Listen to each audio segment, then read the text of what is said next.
This is the Lawrence County SportsNet, powered by LCAT. Gold heading back to Lawrence County. Your home for the County of Champions. Can you say 3P? Union Scotties, WPIAL champions. The Neshannock Lancers are WPIAL Class 2A state champions once again. Swing and a miss. The Union Scotties. It's double gold for the County of Champions. Wilmington, your District 10 1A champ. Makes the catch. That will do it. Mohawk, back to back. Go celebrate. The top local athletes and the top sports moments all featured here, live or archived at lcsportsnet.com. There he is. Left corner for three. He's the now all-time leading scorer. Palmer McCain makes the catch. Somehow the adjustment, and he is going to take it to the house. Francis Monitis works through Rinson. Has a chance. Score! Off the tip of the glove of the first baseman, Benedict. Actually recovered. And did they get her? They did! Oh, he has wide open. Gabe McKnight gets the touchdown. Featuring over 100 broadcasts of county events in over a dozen sports. Your voice for Lawrence County sports. The gold ball headed home to Newcastle. This is the Lawrence County SportsNet. Live from Neshannock High School, it is high school baseball on the Lawrence County Sports Network. Tonight's game, a section clash between last year's state runner-up Freedom, the Freedom area Bulldogs, and they take on the Neshannock Lancers. Eric Thomas, Tim Continenz with you here tonight. Little delayed start. We have some umpires that had to make their way over from another game, so we're a little delayed here in the start of tonight's contest. An important matchup here tonight for these two teams. Freedom sits atop the section at 4-0 and Neshannock at 1-1. And they're trying to pick up a big win here in what is game one of the series. These two teams were scheduled to meet yesterday, but because of the cold weather, they pushed the game back to today. And then the flip side of it, game two will be down at Freedom coming up tomorrow afternoon. Well, Tim Continenza, this Neshannock team, they've had some goes at it here this season. They've been a little up and down as far as the bats go. They're starting to come around a little bit. The pitching, we were wondering if this team was going to find itself an ace. They're going to flip-flop their starters tonight, so it'll be Ryan Cameron who's on the bump for the Lancers tonight. He's had a decent season throwing the ball here for the Lancers. Last game against Laurel, game one of that series last week, 5 1/3 innings pitched, struck out 10, walked 3, scattered 6 hits, and gave up 4 runs. This Neshannock team, though, they got to find some offense. This is a team that has actually had a negative run margin this season at -1. I think that's going to be key, is what you say. Get some runners on base and be able to move them around, try to get multiple runners. You can see them just kind of set them up, trying to get them in the scoring position and see if some of the bats can come alive when they're at the plate. But right now, we're about to get our first pitch of the game. Zerrar, as Cameron gets set to deal, it's Nick Fessler who leads it off for Freedom area. The outfielder tonight started in center field, hitting .450 this season. Had a 3 RBI game against Beaver earlier this season, a 4 RBI game against Northgate. Cameron falls behind 1-0. That one is fouled away, first base side. And that'll even the count at 1-1. Yeah, that's one thing Cameron wants to do, is get ahead of the batters each and every time and try to keep his pitch count down low. Try to go deep into today's game. The deeper they can go, the better off Neshannock will be. That one hits the inside corner for strike 2. It's 1-2 now to Fessler. Due up after him, it'll be Anthony Taddeo, and then it's Mason O'Donnell. The first 3 due up here for the Bulldogs, who finished last year runner-up to Faith Christian in the PIAA baseball finals. And they had a heck of a run. These two teams met 3 times last year, twice in the regular season and then once in the WPIAL tournament when the Lancers were the #1 seed and they were knocked off by the Bulldogs, who went on really what was a magical run all the way to the state championship game at Penn State, as Cameron deals on 1-2, and that is outside for ball 2, and it's 2-2 now. Yeah, it was a great run there by Freedom last season. Got to see them a few different times during that playoff run, and they were just a team that always hung around, had great pitching and timely hitting, and they won some really close games in the playoff run, and really exciting run that the Bulldogs had. Cameron outside again. It's now full to Fessler. He's got a hit in 3 straight games for this Bulldogs lineup, which is hitting .327. They are without their top pitcher this season is Cameron Deals, the outside corner, swing and a miss for strike number 3 and out number 1 to open this game up. Yeah, nice pitch on the outside corner. I mean, the only really concern there is he went deep in the count, got ahead 0-2 early, and then just kind of nibbled and couldn't quite find the strike zone, but in the end, got the swinging K. I'm going to bring up Taddeo, who on the season, again, one of the top hitters in this lineup is Cameron Deals outside for ball 1, hitting .312 this season. 1 for 3 in the last game for this Bulldogs team, averaging 10.8 runs a game. Offense has not been the problem for this Freedom team. That one tapped back towards the mound, takes a funny hop. Cameron off balance, off to first for out number 2. Now to bring up Mason O'Donnell. As quickly, there are 2 away here in the top of the first. O'Donnell also on a 3-game hitting streak, hitting .353, and one of the team leaders in RBI was 7 driven in this season. Cameron Deals, again outside, and that one slips by the catcher, Christian Holmstrup. Defensive alignment for the Lancers. It is Miraz and DiMuccio on the corners. Rickle and Pegley, the middle infielders. Outfield left to right, Gerlach, Hutchison, and Aiken. And then behind the plate, it's Christian Holmstrup, and we mentioned Cameron on the bump here this evening. Lights are on. Wind is blowing out of the southeast at 6 miles an hour. Good pitch, but that misses low, and it's 2-0.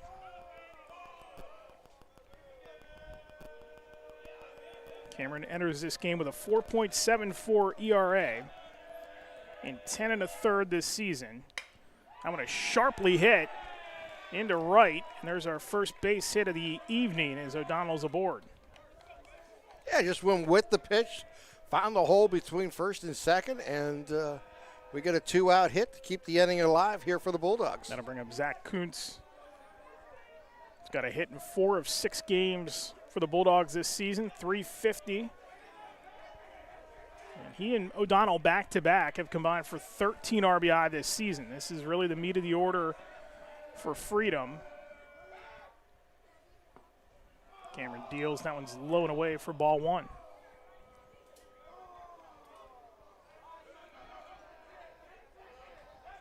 Garrett Drudarowski, the starting pitcher, is in the on-deck circle for Freedom here with 2 gone in the first. Cameron Deals swing and a miss. Evens a count at 1-1. Yeah, good change up there from Cameron as he was able to pull the string, got out in front of the hitter. Cameron thrower to first. Yeah, it looked like he was checking on that runner during the last pitch, previous pitch, and then right there try to keep him close here. Don't want to give up any extra bases with 2 outs. Cameron Deals on 1-1. Swing and a miss. Strike 2. And it's 1-2 now to Kuntz with 2 gone here in the top of the first. A slight lead on first by O'Donnell. Cameron Deals on 1-2. And the off speed. They'll throw down to first, and the one hop is misplayed at first by Miraz, and everybody is going to get there safe.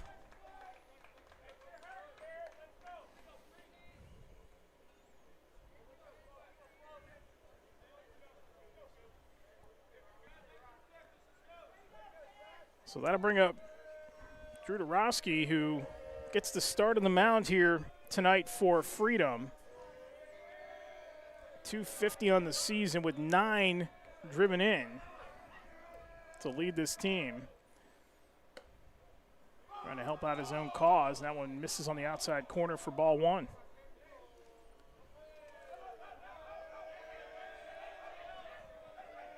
Freedom 5-3 overall, 4-0 in section play. We'll talk momentarily about the section here. Is that one low and away by Cameron? So Freedom in section play with a +43 run margin. Shenango at +40. Then you get to Laurel at +10. New Brighton at +8. Northgate at +2. And then it's Neshannock -1.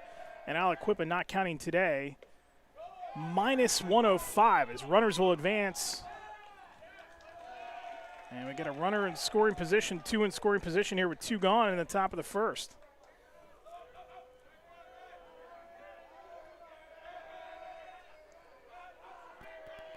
.30 upcoming now. And that one is in there for strike 1 on the outside corner.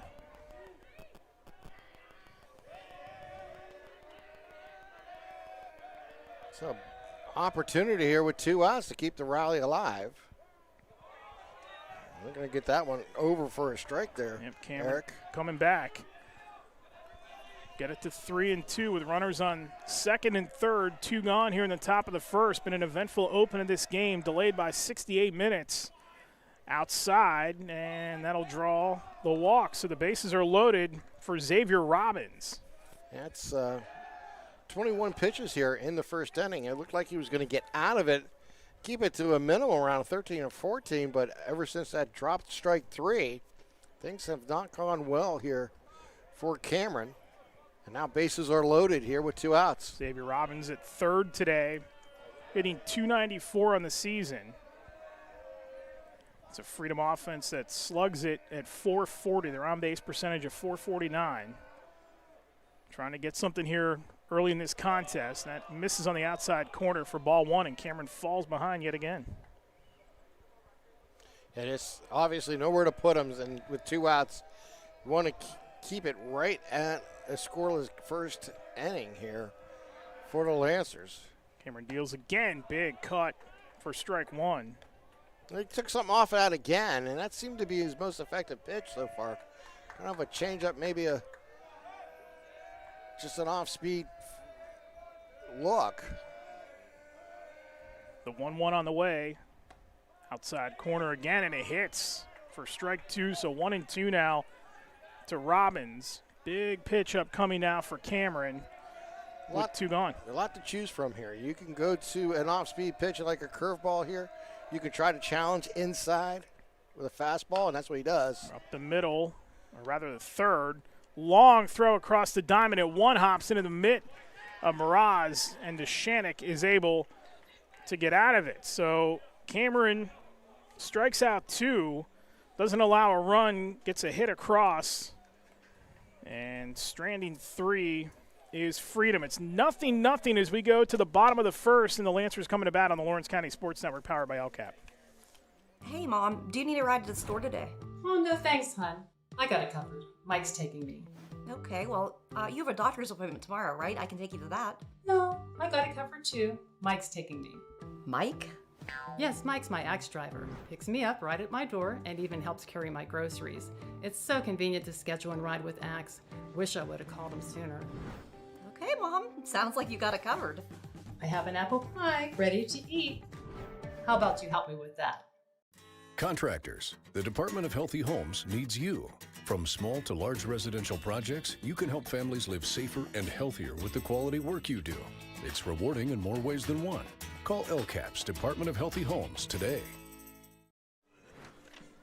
Tonight's game, on the Lawrence County Sports Network is brought to you by Maley Chiropractic, MVP Insurance, UPMC Orthopedic Care, Castle Asphalt, The Red Zone, Madur Bonner Law, Nick's Auto Body, Parada Jones McCree, Doran Concrete, Luxembourg Garbett Kelly and George, Gem Builders Incorporated, Newcastle Transit Authority, Pontius Insurance, the Crane Room Grill, Works in Progress, and City Rescue Mission alongside the Riverside Apartments and the Tri-County Principals Association all bring you this game here.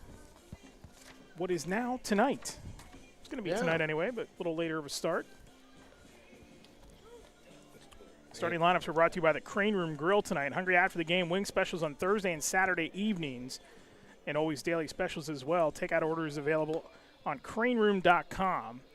Make it a post-game tradition at the Crane Room. We told you the defensive alignment for Neshannock, the starting lineup for the Lancers. The order looks like this. It's Cole Hutchison in the leadoff spot. And there you see Pegley, followed by Rickle, and then Cameron, Aiken, Demuccio, Miraz, Holmstrup, and Kevin Gerlach. So Hutchison due up first, hitting .250 on the season with 4 hits, 2 RBI. And he looks at strike 1. On the bump is Drew Dorosky for Freedom. So we're unable to scratch any runs across despite having the bases loaded in the top of the first. And that one is inside for ball one. It's 1-1. You know, as you mentioned earlier, the Lancers have been not struggling, but looking for runs.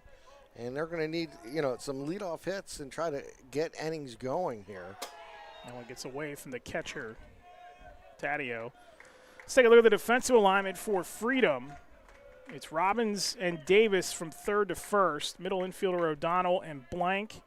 You've got Henley, Fessler, and Kuntz in the outfield, and Taddeo is behind the dish. The 2-1 is low and outside for ball 3. It's now 3-1 to the leadoff man, Hutchison. Luca Pagli will be due up next, followed by Nathan Rickle.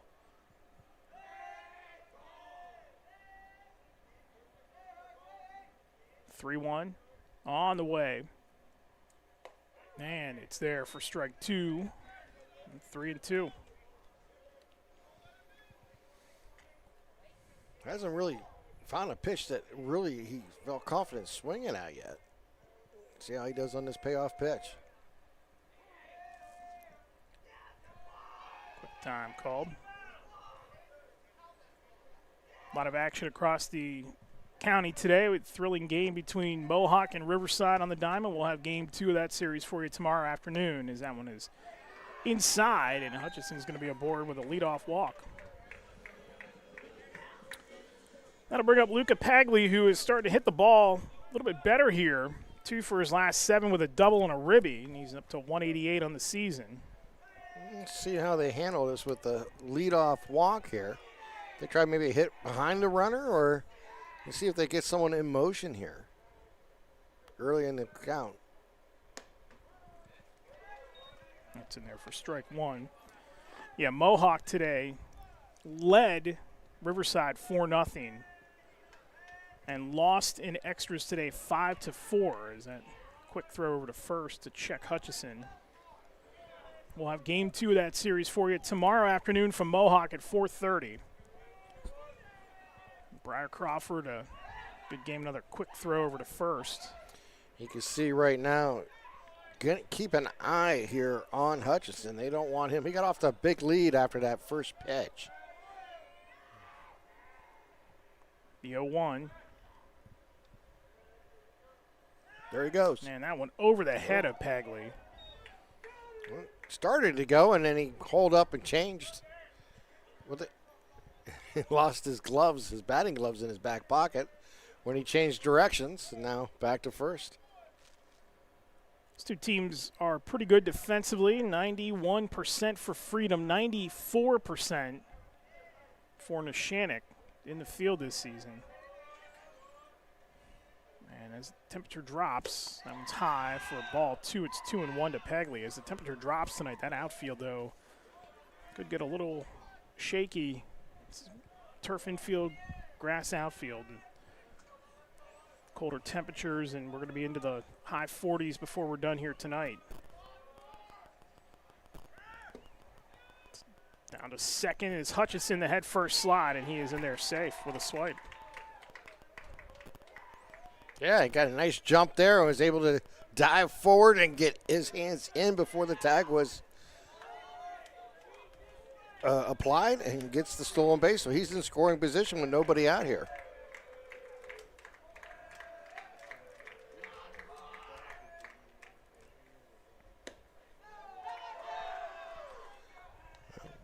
See what the Lancers can do with that ball 4, putting 2 runners on here with nobody out, and your number 3 hitter coming to the plate, batting from the left side.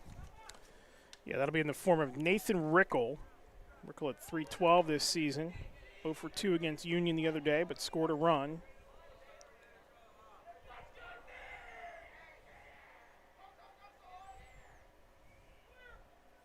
That one outside.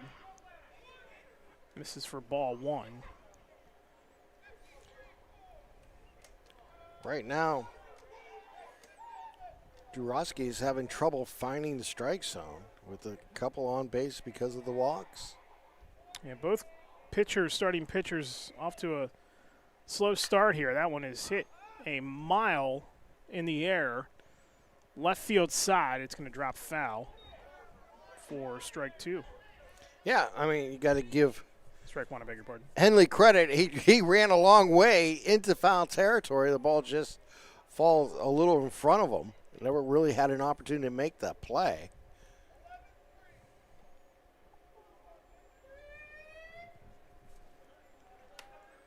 So we'll do it again here with Rickle, as it's a 1-1 count. 2 on, and nobody out for Neshannock here. Their first cuts at it in the bottom of the first. Yeah, lead at first. They could get something in the gap here. They throw back. And that one's going to sail into center field. Runners will advance. Sliding into third is going to be Hutchison.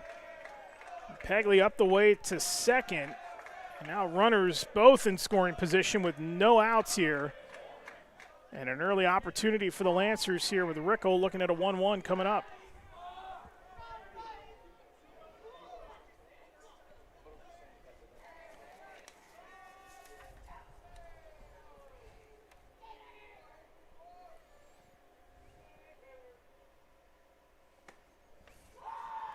That one misses for ball 2. It's 2-1. So Freedom, go ahead. I was just going to say, this is what scenario you want to look at. You could do a lot of things here. Watch for a safety squeeze type scenario, even though you have your cleanup hitter at the plate with nobody out. Rickle pops that one straight up. And drifting into shallow center, it drops in. Racing home from third is Hutchison, and he will score standing up. And it's 1-0 Neshannock on the RBI by Nathan Rickle. Got to hit them where they're not, and that's exactly what happened there. The center fielder came all the way in, and the runner at second base held.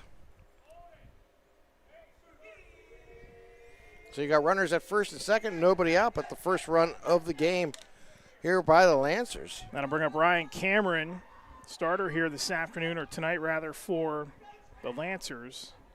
Cameron hitting .385 with 4 ribby. A couple of extra base hits, walked 5 times, and he was 1 for 3 with 2 driven in against Union the other day. See if he can help his own cause here. Base hit here could be huge.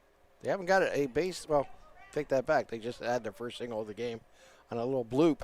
Inside in a brushback pitch. Not a bad idea to get them off the plate a little bit. Get them thinking. See if they come back with a hook now.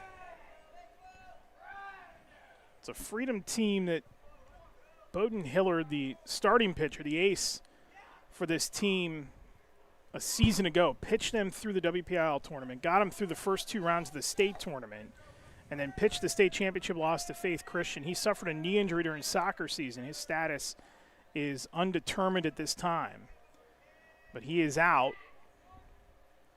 Drew Dorosky was out last year with a knee injury, so they've been able to beat back these injuries, but that is a big loss for this Freedom team. Yeah, which brings back a handful of players from last year's runner-up. They bring back 5 that started last year. It's a 3-0 pitch now upcoming to Cameron. And he looks at strike 1. It's 3-1. Umpires tonight, Doug Brown and Ed Morrow.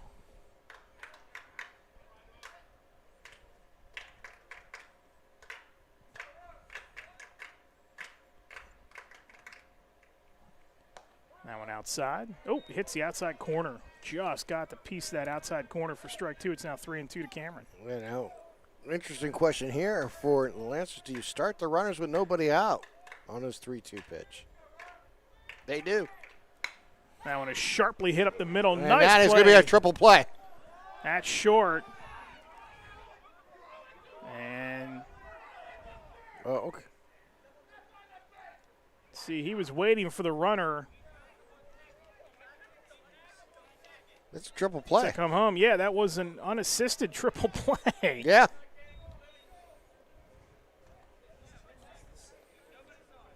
So that's going to end the inning.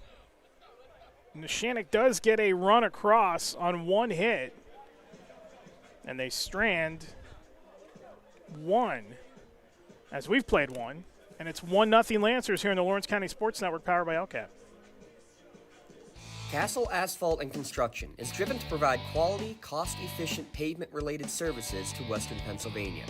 Every paving or construction service at Castle Asphalt begins with a thorough site inspection of the area to allow their team of professionals to become familiar with the unique conditions of your home or business. Once the site inspection is complete, Castle Asphalt provides you with a detailed plan of the design, cost, materials, and time of completion, so you know exactly what to expect during your construction. Visit castleasphalt.com to request a quote for your next project and make your dream design come to fruition. Your hip, your knee, your shoulder, whatever has been holding you back, UPMC Orthopedic Care is where you'll find experts to help you get back to a better quality of life. UPMC is pioneering minimally invasive surgeries, and we offer personalized treatment plans and same-day surgery to get you home and moving sooner. It's your ankle, your elbow, your hand, and it's your move. Visit upmc.com/ortho to learn how UPMC can help. Top of the second we go here. Eric Thomas, Tim Continenza, 1-0 Neshannock after the RBI single in the bottom of the first inning by Nathan Rickel. But the story of that inning, the unassisted triple play by the shortstop for Freedom, Mason O'Donnell, to end the inning. How about that? Rare you see a triple play, but an unassisted triple play in high school baseball. You know, as we were mentioning during that play, I says, do you send the runners on a 3-2 nobody out scenario? And the Lancers did. Line drive to short. He makes the catch, tags second, tag the runner is standing at second base, and there's your triple play. So that'll bring up the bottom of the order now for Freedom, led by Johnny Davis, the first baseman. And Johnny Davis, 4 RBI against New Brighton. He's got 4 hits in his last 2 games to go with 7 RBIs, batting just under 400 for the season. Cameron is second inning of work. Big cut by Davis for strike 2, and it's quickly 0-2. And nice curveball there on the inside corner, taking a little off of it, getting Davis a little out in front of on it. Outside that time by Cameron.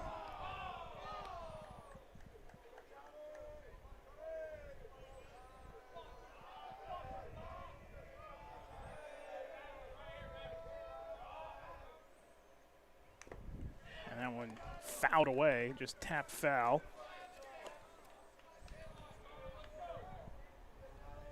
Well, I don't care what happens unless we get a walk-off grand slam today. That play, that's your play of the game right there, the unassisted triple play. You can just mark that down right now. How often do you see that happen? How often do you see a triple play happen? Is that one misses for ball 2? Yeah. Let alone an unassisted. That might be the first unassisted triple play I've seen in high school baseball. I can tell you that for sure is. I don't remember one previously in all the years. And that one on the outside corner freezes Davis for strikeout number 3 for Cameron, and out number 1 here to start the second. That'll bring up Colton Blank, the second baseman. Blank's got an RBI in 3 straight this season. He's hitting just under 400 at 389 and drove in 2 their last game.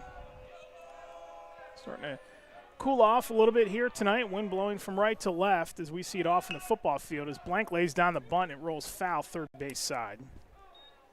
Quickly 0-1.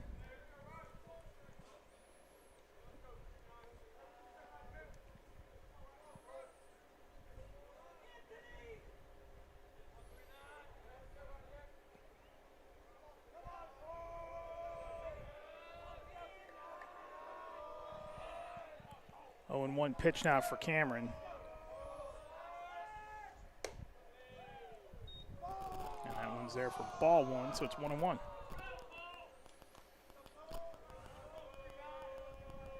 Tell you about some of the goings on here across Lawrence County today. A handful of games. Of course, the weather playing a factor today. That one's golfed into left center, and moving over to make the play is Gerlach for out number 2. That'll bring up designated hitter Kyle Spiker. Spiker hitting in place of left fielder Riley Henley. Spiker in spot duty this season, 167. Just 1 hit, but it's a double. He's struck out 3 times in limited duty here. That one's outside for ball one. Cameron falls behind yet again. A little better inning so far for Cameron, pitch total-wise. Did get the first 2 outs in the first inning before he started giving up the walks and ended up getting the bases loaded before recording the 3rd out. That one misses for ball 2. 2-0 now.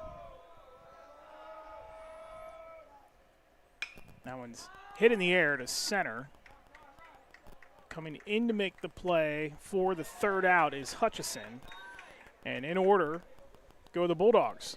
3 up, 3 down. No runs, no hits, no errors. Nobody reached. We've played an inning and a half. It's 1-0 Neshannock on the Lawrence County Sports Network, powered by LCAP. Tired of gasoline costs? Why drive? Let the Newcastle Transit Authority take you where you want to go.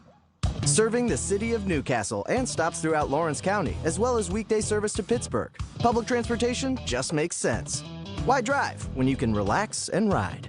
For more information or for route schedules, log on to newcastletransit.org. The Newcastle Transit Authority, going your way. And remember, senior citizens ride free.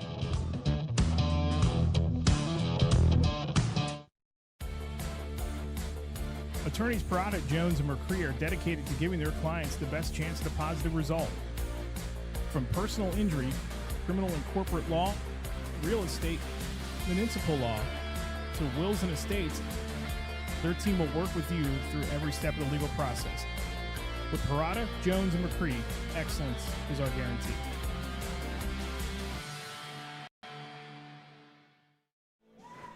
Back here at Neshannock High School, Eric Thomas, Tim Continenza with you as we've got a 1-0 lead for the home side here on an RBI single by Nathan Rickle back in the first inning. Didn't get a chance to get to it. Let's talk about some of our keys to the game, brought to you by LGKG. Luxembourg, Garbett, Kelly, and George have been Lawrence County attorneys for 90 years. It's the home team advantage with their law firm of AV-rated attorneys and super lawyers at LGKG. More information at lgkg.com. What are some keys here? I think we've sort of talked about it a little bit already with the offense for Neshannock, but I think one of the things that we're seeing, at least early right now, is the pitching for both sides. A little shaky to start this game.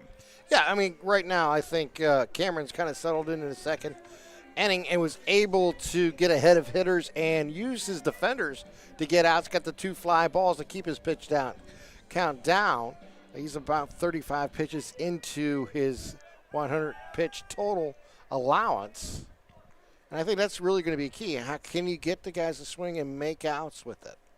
Anthony Aiken leads it off for Neshannock here in the bottom of the second inning. Nice bender there to start the inning. Had 5 RBIs in the first 3 games of the season, and he's also got a hit in 5 of the last 6. And he is a demon on the base pad, but that one is chopped back to the mound, and Fruderowski will take it all the way over to first unassisted for the first out of the inning. These two teams, a lot of people remember last year. They played 3 times, but the 2 regular season games, they combined for 49 hits, 46 runs, 28 runs in Game 2. And the Neshannock pitching in that series walked 9 in the second game. So it was a big, big factor a season ago. That one's ripped in the air to left, and it's going to drop for a base hit, and then plug in the outfield is rounding first and headed to second, but stopping is Joey DiMuccio. And there's one aboard with 1 gone here for the Lancers. Yeah, nice swing, got right down the third base line, a nice line drive. Once it hit that outfield, it went nowhere because it's so much wetness that we've had and rain that we've had in the last week. But needless to say, a leadoff hit again here. Our leadoff runner for the Lancers 2 innings in a row. Muccio, that's his 10th hit on the season. That brings up Mason Mraz, the first baseman. Last 3 games he's been in the lineup, 7 hits, and he is hitting at a .583 clip as we come up on the midway point of the season here in another week. Well, we know the thing about the Lancers. They love to run, and they love to put pressure on a defense by running. And we've seen that in the first inning. They ran into a triple play, but that is their style of baseball, the run, the bunt, to move people over to scoring position, to put pressure on a defense. That one is low for ball 1.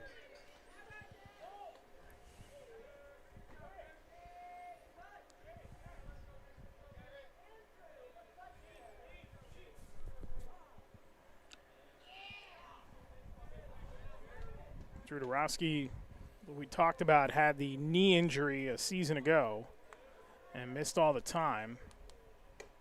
And lost his hat that time.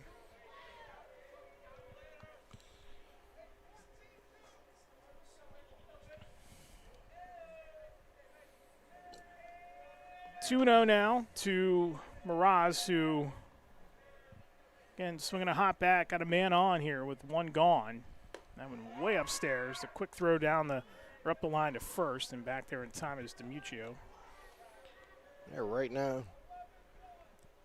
Dorowski's having some issues at finding home plate here. Down 3-0 here with runner at first. 3-0, and it's in there for strike one. Yeah, you got to take that one, no matter what. If it was coming right down the heart of the plate, you got to just see if he can throw a strike. Now you got to let the player make the decision here. If you see something he likes, you got to let him swing. Runner goes, big cut, throw up to second, and getting in there in time is going to be DiMuccio. So a strike, or rather the strike on the pitch, yep. But a stolen base there for DiMuccio. And that moves him into scoring position with one gone here, and it's a 3-2 count to Miraz with Holmstrup waiting on deck. Kind of think he might have been swinging to try to protect the runner there a little bit. One gone here in the bottom of the second, 1-0 Lancer lead. Big swing and a miss by Miraz, and he is gone on strikes, and there's two away. Christian Holmstrup due up now, the catcher. One official at bat this season, does not have a hit. And he is now taking over that full-time role as the starting catcher, at least it seems like he has, for the time being. Two gone here. The pitch is upstairs for ball one. First of two here between these two, maybe a playoff preview as well. They met last year. Freedom the 8 seed and Neshannock the 1 seed. That one inside again, almost the same spot, a little lower, and misses for ball two. Yeah, a little off-speed curveball there on the inside, just off the plate. And again, Dorowski falling behind the hitter. 2-0 upcoming. And that one on the outside corner hits for strike one. It's now 2-1. Holmstrup reaches. Kevin Gerlach is on deck, and then we go back to the top of the order.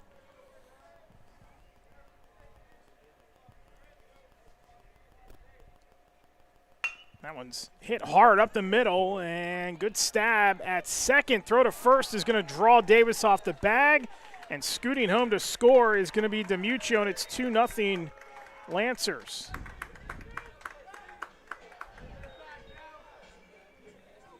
It's going to be an error as Holmstrup reaches.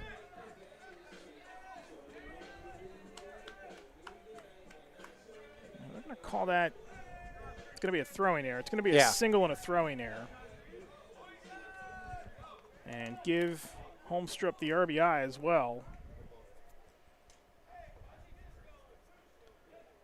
So a pair of RBI singles here for the Lancers, and it's Kevin Gerlach with two away. Holmstrup got up to second as well. That one's there for strike one. Yeah, he was able to advance on the throwing error and went over the first baseman's head, and he advanced on the error. Twilight here in Lawrence County. Lights on. A little bit of daylight left here for maybe another 10 minutes or so. That one's outside for ball one. It's 1-1.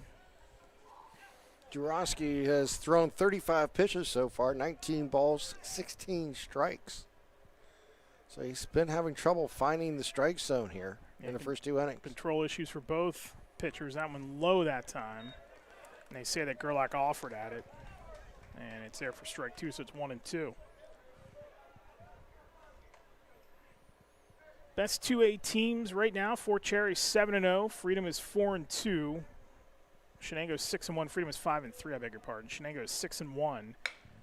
That one is looped in the air to center. Coming on to make the third out is going to be Fessler. So Neshannock does get a run across on a hit.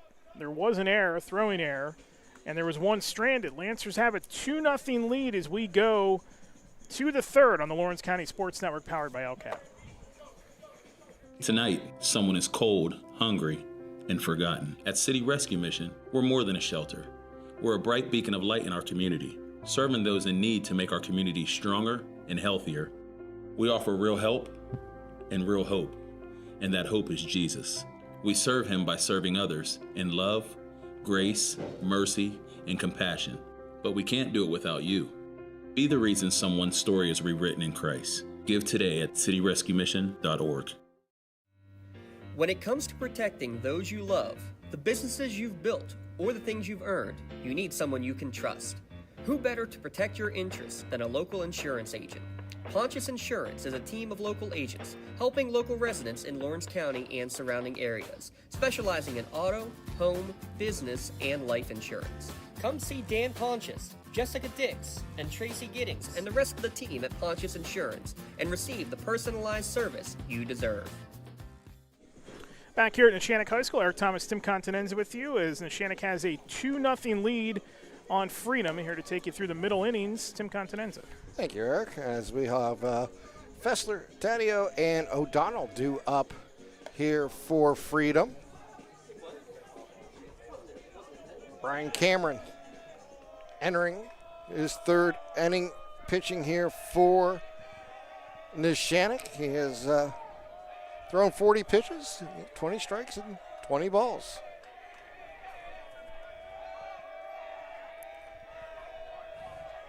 So Cameron, the righty, looks and delivers. And that's going to be fouled back for strike one.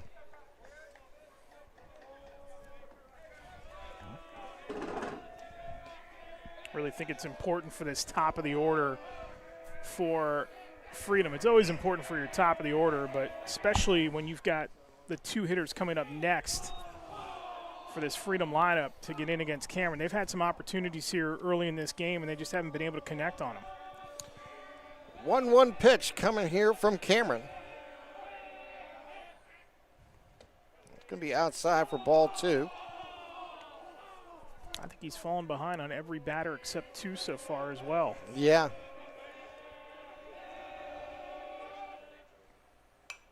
There's a foul straight back and out of play. Well, even a count at 2-2 here.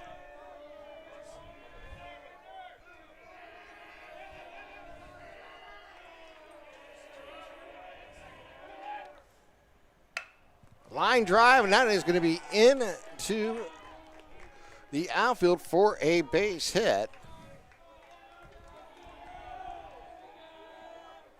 It's a good piece of hitting there by Fessler. Sat on that one and then just got great contact, yanked it to left field. And you're seeing, Tim, early on in this game, we said about the outfield being a problem tonight. Yeah. Those balls, when they're hitting, especially in left field where the two have landed, they're just hitting and dying right there. There's no roll after it. The outfielders are going to have to adjust if those balls are hit sharply or going to land quick. They're going to have to adjust fast. Pitch is going to be up high. That's another thing to remember is that this is a turf infield but a natural outfield, and that's why the ball just hasn't run. And you've got Gerlach playing way off the line and left too. So, again, if you're able to pull the ball like Fessler just did to left, that's going to be a problem here because Gerlach is way over almost towards left center.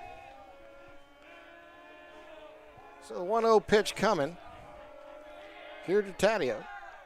Here's the runner goes down to second base, and he'll be safe. It's a great pitch, great slide. Great break on the ball, too. An excellent piece of base running there. Good job to show bunt there, too, by Taddeo. Yeah. Took the strike. 1 ball, 1 strike. The runner in scoring position now is Fessler. They're going to walk him back to second base on the turn there by Cameron. So the Bulldogs trying to get some on the scoreboard here in the third, trailing by 2. That's going to go outside for a ball. And it's 2 balls, 1 strike. Taddeo only has 5 hits on the season, but he's walked 6 times. He's also left 14 men on base this season, too, and that's been a problem for this Freedom team. They've had 39 coming into this game tonight left on base. That's going to find the inside corner for a strike to even up the count at 2-2. You want to count the 3 here so far tonight, 42 men stranded, but the point being Taddeo's been a nuisance at the plate, even though he might not have the hits. He's been a problem for guys getting out, and he's worked pitchers here and making sure that he extends the at-bats and gets on base somehow. Cameron keeping an eye on Fessler at second base, and here comes the 2-2 pitch.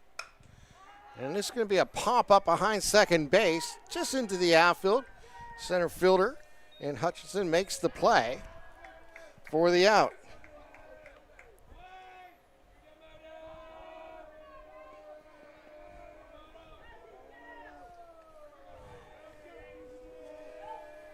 The runner holds at second base.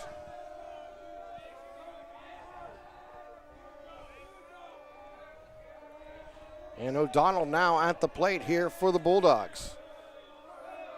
1 down. Cameron checks on Fessler at second. They're going to throw out there. First base side on the throw. And he'll be back safely.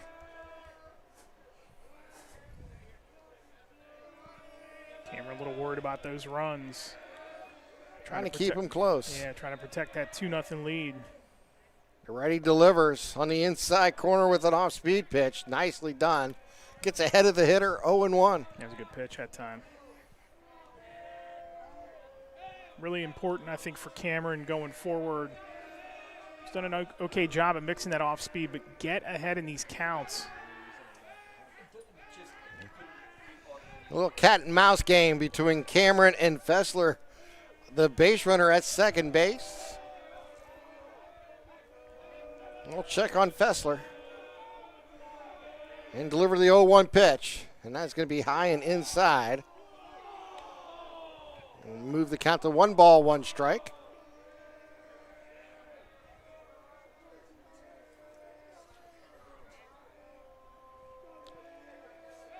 Cameron checks on Fessler. Here's the pitch. Swing and a miss. So Cameron's doing a nice job trying to keep Fessler close and delivering some nice pitches here to get out ahead. 1 ball, 2 strikes with 1 down. Good pitch that time by Cameron, but a big take by O'Donnell. Big cut by O'Donnell. Trying to get some runs here. They know a run probably is, or a hit's probably going to score the speedy Fessler from second. And that might be very valuable here early in this game. Swing and a miss on another off-speed pitch. And he gets the strikeout for out number 2. 4th strikeout now for Cameron. He's had to battle here in this game. This lineup is not easy to work around. It can explode at any time. I mean, this team loves to throw runs up on the board. Their run differential, we talked about, it's best in the section. Check on the runner at second. Here's the pitch. Another swing and a miss. A lot of that is also due to the fact that they've had not so much the Thunder. They haven't played Laurel, Shenango, and this is the first go with Neshannock here. So they've been able to feast on some pitching matchups that are favorable to them, but nonetheless, plus 43 in run margin. You know that they're going to be going. And that ball's going to be kicked away, and it's going to get picked to the backstop. And here comes a runner from second base. The throw to home, and he's out. So Fessler tried to score from the pass ball from second base and gets gunned down at the plate. So we have now moved to the bottom of the 3rd with the 2-0 lead here for the Lancers. You're watching LC SportsNet, powered by LCAP. For 20 years, Melee Chiropractic has treated athletes of all ages to help them get safely back to the top of their game. Melee Chiropractic has 3 full-time doctors in their office, and all 3 are former area athletes who have had to battle injuries throughout their careers. They want to help you get safely back on your feet. But more importantly, help stop the injuries before they happen. Prehab before you rehab. Attention all high school student athletes. During your sports season, a $30 visit to the Maley Chiropractic office includes an adjustment and/or all therapy is necessary. From the athletes of tomorrow to the weekend warriors and everything in between. Let Maley Chiropractic keep you in the game. Does your blueprint not match the vision of your building project? Not with Creative Edge Architecture. From concept to creation, Jeff Measle will help tackle the complex problems, creating design solutions and construction experience. Creative Edge gives you the edge design and construction meet. That was a leadoff hit. As we move to the bottom of the third inning, Lancers up by 2. What scores runs in the first and the second inning. The Bulldogs almost had a chance to score in the top of the third, but got gunned down at home as Fessler tried to score on a pass ball smash. I'm not sure if it was a wild pitch or not, but needless to say, the ball got by, went behind the screen, and the runner continued to come home and got gunned down at the plate. It's been officially ruled a pass ball. That's what I thought it was, but I wanted to see exactly how they were going to call that one. We were just talking here, too, during the break. That would have made the count 3-1 on the batter. So a very costly miscue there to get thrown out at home plate. You never want to be the third out at home plate. That's the old baseball adage. There's a pitch on the outside, just off the plate for ball 1. Hutcherson, Pegley, and Rickle due up here in the bottom of the third. Coming up after this half inning, we'll have our mailing minute. Swing and a miss. Tell you all about what's going on in the world of softball. We'll have a softball contest for you tomorrow here on LC SportsNet. Jurowski with the pitch. And swing and a foul tip back. 1 ball, 2 strikes. Say kudos to Coach Q from Neshannock. Came up here before the game, flipped on the heat. Thank you. Yes. Much appreciated. That ball's going to be on just off the plate on the inside. Even up the count at 2-2. Tomorrow, much, much better weather day. Yeah, it starts Finally. to get better as Finally. the week finally progresses. It was cold the last 2 mornings, let me tell you. We're going to get a timeout here as the Hutchinson will step away and regather himself. Here's the pitch. And there's a line drive base hit to left. And Hutchinson's on board. Second time he's been on base tonight, but you see that one sharply hit, had a lot of spin on it coming off the bat, and that actually took a hop in the outfield. That didn't drop and just kind of plug like the other shots we've seen to left field. That was very sharply hit. Luca Pegley now at the plate. He walked in his last at-bat. So Hutchinson takes his lead at first. Pegley showing the bunt, and they'll step off, and Hutchinson will return to first. We'll do it again here.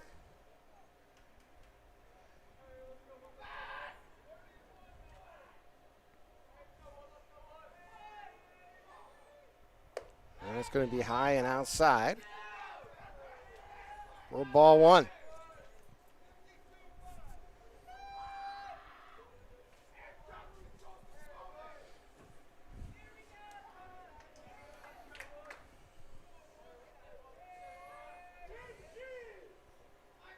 Here goes the runner, and Hutchinson. Throw down, and he'll get in safely with the stolen base. That was easy. He got a good break on the ball. Taddeo a little slow on the release up the middle of the field there. That was a very high throw too. Hutchinson would have probably beaten that standing up if he wanted to. He got a really good break on that. Here's the pitch on the outside. Ball 2. 2 balls, 1 strike here to Pegley. Nobody out here in the bottom of the third, excuse me. So Hutchinson takes his lead at second. Here's the pitch. High and tight. 3 balls, 1 strike. Pegley walked his last at-bat.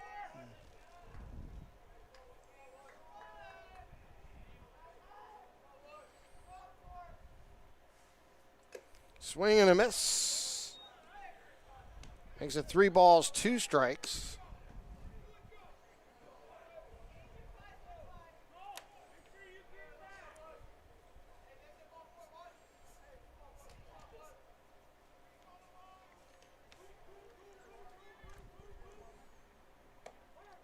And that's going to hit the outside corner. Strike 3 looking. So Pegley goes down. And Nathan Rickle will come to the plate. Rickle had that RBI single back in the first inning. And, you know, he's been a really good guy for this kind of middle part or the table setter for the Thunder coming up for this team. You've got your speedy runner in Aiken, who's due up 5th if anybody else gets on. Cameron, who's hitting the ball pretty well this season.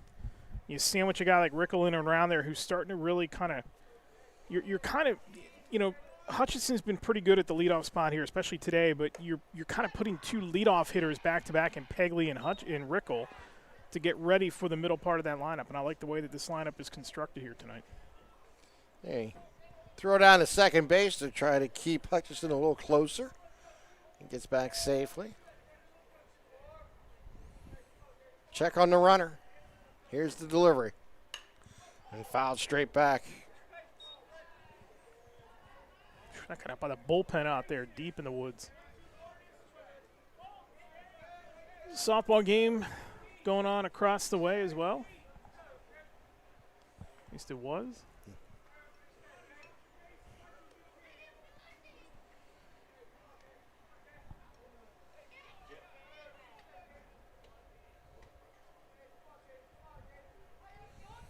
Garrett Jurowski on the mound here for the Bulldogs. Looks into his catcher for the sign.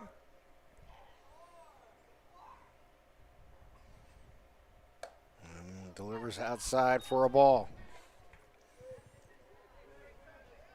It's kind of a big inning here for Jurowski. He's given up a run in the first and the second inning.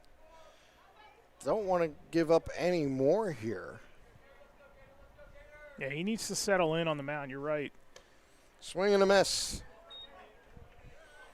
It's the second time he's lost his lid on a pitch, too. Yeah. We'll keep track of that throughout the game, how many times that may happen. He's throwing some gas out there. 2-2 pitch coming your way. Runner at second is Hutchinson.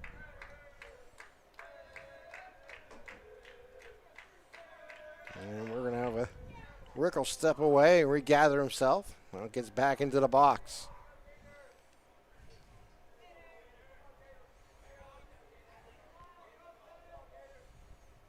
High and outside. Count goes full. The string is out. 3 balls, 2 strikes, 1 down. Runner at second here for the Lancers. Rickle at the plate, waiting for the payoff pitch.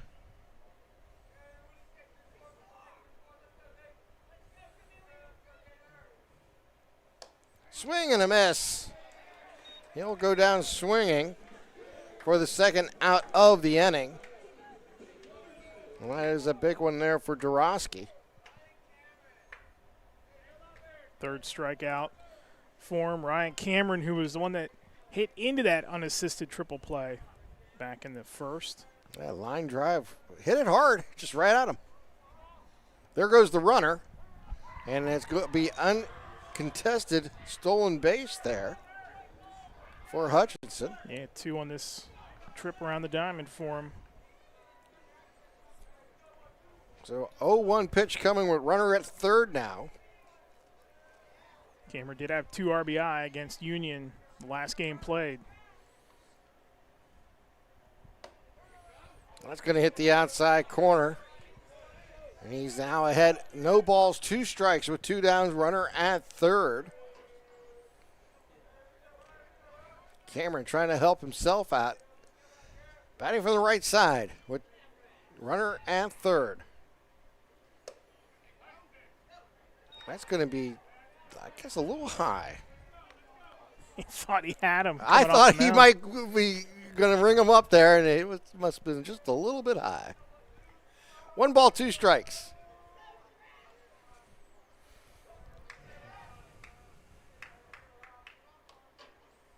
That's going to go off the plate, ball 2. We're now even at 2 balls, 2 strikes with 2 down.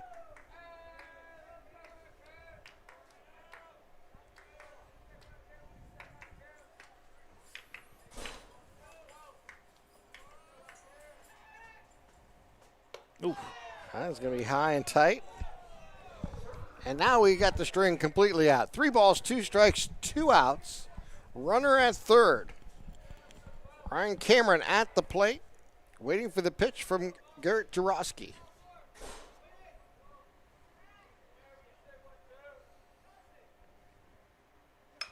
And he'll foul ball first base side. Will it fall? Yes, it will, and it'll stay foul. And we'll do it again.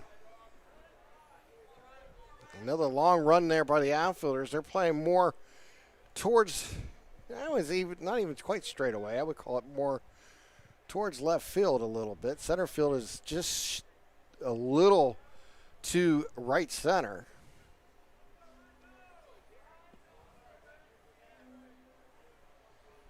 Something off speed here is what I'm thinking if I'm Cameron. So be careful. Looks in for the payoff pitch. Another pop-up right field side, right at second base. Underneath it is Blank. He makes the play, and we have played 3 here from Neshannock with the Lancers leading the Bulldogs 2-0. Let's do our Mailey Minute here really quick between the innings here. Let's take a look at the softball side. Neshannock 5-0, 57 straight wins. Gianna Paglia and Anna Masel each with 1 earned run allowed so far this year. Shenango tomorrow, Laurel on Friday for the Lancers. Shenango 6-1, they're 2-1 in the section. Brianna Alucia hitting over 600 with 5 home runs and also has 3 wins in the circle doubleheader against Aliquippa today. They swept that and did so convincingly. Neshannock and Shenango tomorrow on the Lawrence County Sports Network tomorrow afternoon. Laurel 2-1. Lexi Kroll's heading over 600. Had a pair of RBI in their win over Shenango on Friday. They're at New Brighton today. We'll get you a score update on that coming up a little later. Riverside 1-1. Addison Drake has the team's home run. Laurel tomorrow. That game was postponed from Monday. Mohawk is 5-1. Lydia Coyle hit the game-winning 2-run homer in a 4-2 win over Aberworth on Monday. Their next game is actually next Monday against Elwood City. That game will be at Slippery Rock University. Elwood City is 1-2. Amber McQuiston went over 300 career strikeouts in her last game. They host Quaker Valley tonight at Slippery Rock. We'll get you a score update on that one as well. Newcastle is 6-3, 3-3 in the section. They lost an 11-10 walk-off to Plum, but Angie Gallo and Michaela Young homered in the game. They're at Penn Hills today. They won that game. Actually, I believe Penn Hills won that game earlier today. Again, we'll get you the score updates here throughout the rest of the game. Union's 4-1. They're 3-0 in the section, outscoring opponents 43-1. Ireland Fisher, Olivia Williams homered in a win over Swickley on Monday. Corinne Shannon had 12 strikeouts. They're at Southside tomorrow. And finally, Wilmington 2-2. They haven't played a region game yet, but Avery Harlan has 4 home runs and 9 RBI. She is our Red Zone Athlete of the Month, and they were in action this afternoon against Mercer. And that's a look at your Mailey Minute here on the Lawrence County Sports Network. Oh, greatly done. Appreciate that, Eric. As we move to the top of the 4th inning, 4, 5, and 6 due up here for Freedom in Kuntz, Jarosky, and Robbins.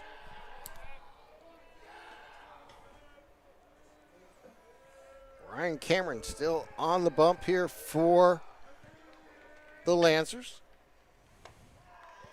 And with an off-speed pitch, gets it over for a strike. I would assume, Tim, that Denny Joseph is going to pitch in tomorrow's game, too, so they would try not to use him tonight unless it was an extra inning situation. I think they can get away with that here, as that it's in there for strike 2 on the swing and miss, but important to keep Joseph, who's 2-1 with a 2.76 ERA. I think you need to keep him at his full allotment for game 2 tomorrow, because I think that might be another tight one. That's going to hit the outside corner for a strike. Caught him looking. And that's the first out of the inning, so Coots goes down looking. 5th strikeout for Cameron. I think he's settled in quite nicely here in this game. Starting to get ahead of guys in the count. And he's also been limiting his pitches here the last couple of innings. He's got 56 total now, 33 of them in there for strikes in 3 1/3. I think he's really starting to settle himself in. Yeah, he's definitely found his little groove here. And that first pitch here to Jurowski goes outside. Good time out here for Holmstrup to go out there and have a quick chat. Yeah, just kind of settle them down. Maybe they got a little mixed up on the location of that pitch. He wants to make sure they're on the same page here.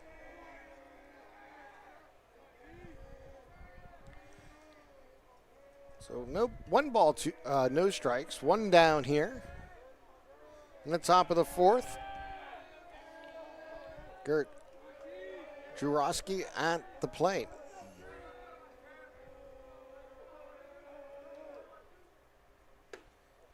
That's going to be off the outside corner for another ball. And it's 2-0.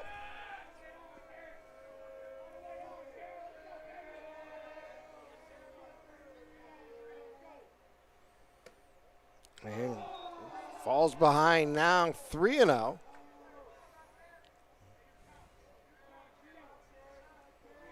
Jurowski stands on the first base side of the rubber. Here's the windup in the pitch, and he'll miss on the inside. And on 4 pitches, will issue a walk to Jurowski, and he'll head to first base. Second time he has reached on walks, and that's going to bring up Xavier Robbins, who, again, you get to this part of this order, and, you know, Robbins hitting .294, but he's got 10 runs and 9 hits on the season. So he is a potent guy to try to get out in the middle of this order. And then you're getting down to the bottom with Davis, who's their power guy. And it's going to hit the outside corner for a strike there for Ryan Cameron. This team, though, you know, for having the experience that they do, 8 guys back from last year's, if you want to count Bowden Hillard from last year's team, even though he hasn't played yet, 8 guys back from last year's runner-up team. And they only have 1 home run, and they only have 14 extra base hits through the first 8 games. Check swing, and he holds up for ball. So 1-1, 1 down. Jurowski takes his lead at first. And that's going to get by the catcher in Holmstrom, and Jurowski will take the base on the pass ball. What they do really well, though, is apart from the extra base hits, is they get on base, as they have now reached 35 times via walk this season. They are patient at the plate. That usually pays off as the season goes along, as you know, Eric. Because the more times you get on base, the more pressure you put on a defense and a pitcher. And sooner or later, you usually get some type of a crack through, and a big inning comes about, especially in close games. Well, and you have to figure, too, in the postseason. There's a ground ball, and through the box for a base hit. That will score Jurowski from second base. And Freedom is on the scoreboard here in the 4th inning. Yeah, throw is offline coming in. And Robbins does a nice piece of hitting. We said he was a tricky guy to get out. He's got the RBI single to cut it to a 1-run lead. You know, again, this team, what they do so well is get on base, but there it's by way of the hit. And they've only got now 3 in this game, 58 for the season. So a patient team at the plate. And what I was going to say is when the pitching becomes the premium in the postseason and you get the gaps in the games in the playoffs, and you can throw your number 1 guy maybe twice in a week or twice in a 7-game stretch or 7-day stretch, you know, you need to put yourself in position to score the runs. You don't know if you're going to get a lot of hits off guys, and this team does a really good job at the plate at staying patient. And that's what they did last year and made that big run, Eric. I mean, that's what they were really good. They made maybe 1-2 innings in a game, and they made it last. They made it really stand up. They scored late in games. It was an impressive run. They won the first 3 games of the state tournament last year by 2 or fewer runs. Yeah. And Cameron having trouble finding the strike zone again. He's down 3-0 here. Including 2-0 over Mercyhurst in the state semis. And that's what I'm talking about. I mean, you obviously have to have the good pitching on your side, but you have to be the patient team at the plate to maximize your chances against some of these better pitchers that you're going to see late in the year. And there's another walk. Yeah. And now they put the tying run in scoring position. And go-ahead run at first base. Oh, wait a minute. What's going on here? I think the home plate umpire may have had a different count than what the scoreboard was showing. And they want to go over it to make sure they have the proper pitch count. That was a 3-1 count. And I think that's what they're discussing.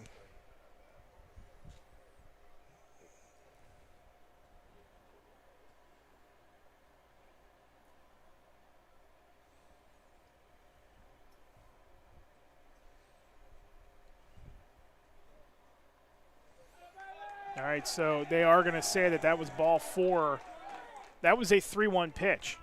John Polero is going to be out there to talk about it. And according to what we have, it was a 3-1 pitch.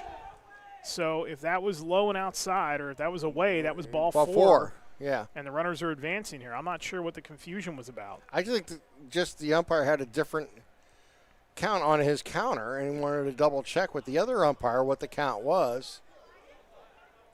And I really think that it was that simple. Yeah, John Quilero got the explanation. He kind of had to back away.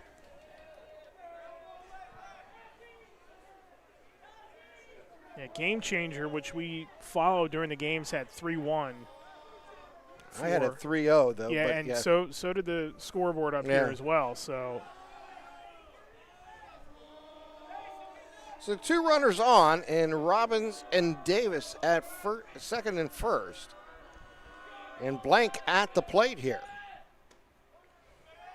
Good pitch. And that comes over for a strike. 1 down, 1 in here for Freedom as they cut the lead in half. A couple of guys at the bottom of this lineup that have been pull hitters, so the play might be at third. Ground ball to third base, foul. And the count will move to 0-2. Yeah, if you're DiMuccio at third, make sure you're staying behind that bag. You can make a break on the ball, maybe even inch up a little bit closer to it, because you might have the opportunity at third. If you can't get the runner at first, so what? You want to get the runner off third and get that second out, prevent the run.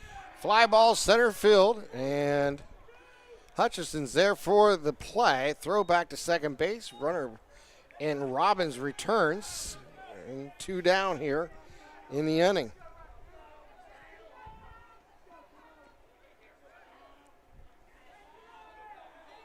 Kyle Spiker, the DH, who flew out to center. So now you got opportunities here really anywhere, any bag for a play, but another opportunity here. There's a ground ball and through, and this is going to score a run. Now they're going to hold him up. That was a great play in center field. And the ball going to get off the glove, but again, no runners will advance.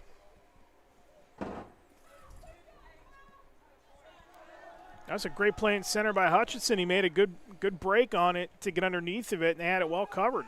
Even on the throw home, 2 guys covering the plate so the runner couldn't advance. Gentlemen, the story on that 3-0 versus 2-1 count, the base umpire signaled strike on the first pitch, but the home plate umpire never asked for an appeal. So base umpire gave a strike signal that never should have been even possibly given because home plate umpire didn't get it. There's where the confusion was. So the bases are loaded. I somehow knew that James Dotson would have an explanation for it. This is why we need a sideline reporter for baseball. Or at least let's get the umps mic'd. What do you say we invest in some mics?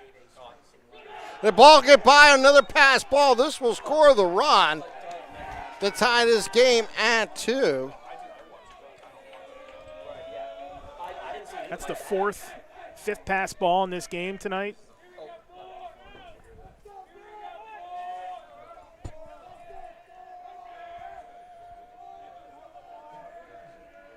Runners also advanced too. So Polk is going to give Freedom a 2-run lead here if they get another one. Playing way off the line in left field for another pull hitter.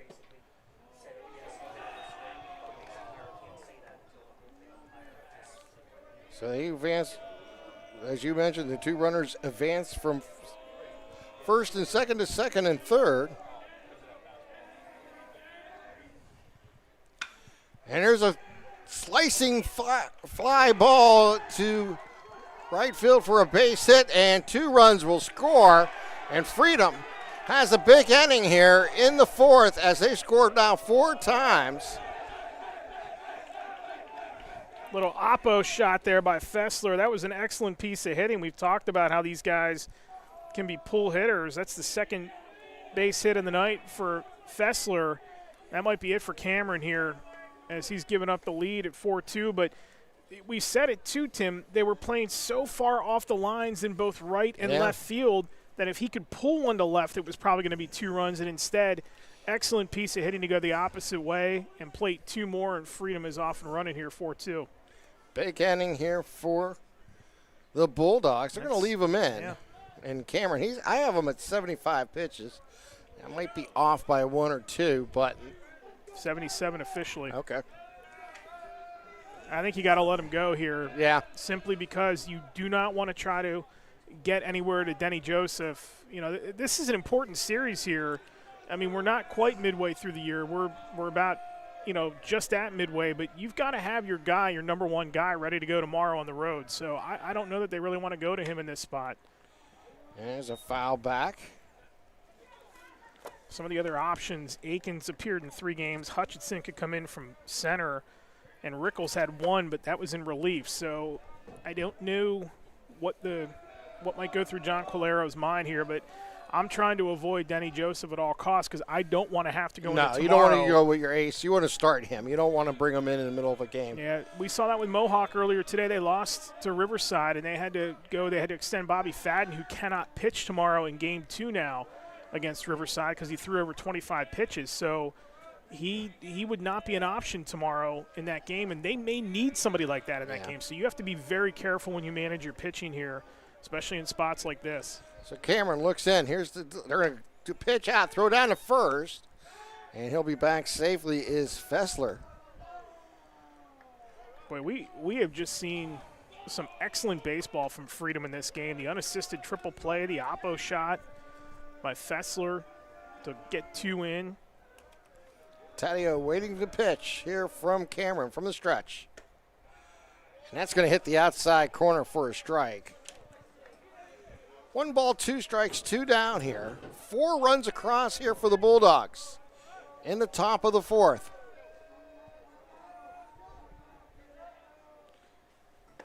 And that's going to be right over the heart of the plate. Strike 3. He'll go down looking, but a big inning here for Freedom as they take the lead, scoring 4 times in the top of the 4th, leading 4-2. You're watching LC SportsNet, powered by LCAP. Like in sports, it takes a great team to protect you, your family, and your business. MVP Insurance is that team. From home and auto to life and commercial insurance, you can count on us for coverage that adapts to your needs. We're committed to excellence for our clients' experience and in serving our community. It's a winning combination. MVP Insurance. Don't get left on the sidelines. Log on to mvpins.com or call today to get your free quote. Congratulations to our March LCAP Team of the Month. The Lawrence County SportsNet is proud to honor Neshannock Girls Basketball as the LCAP Team of the Month after winning the WPIAL Championship and reaching the state championship game.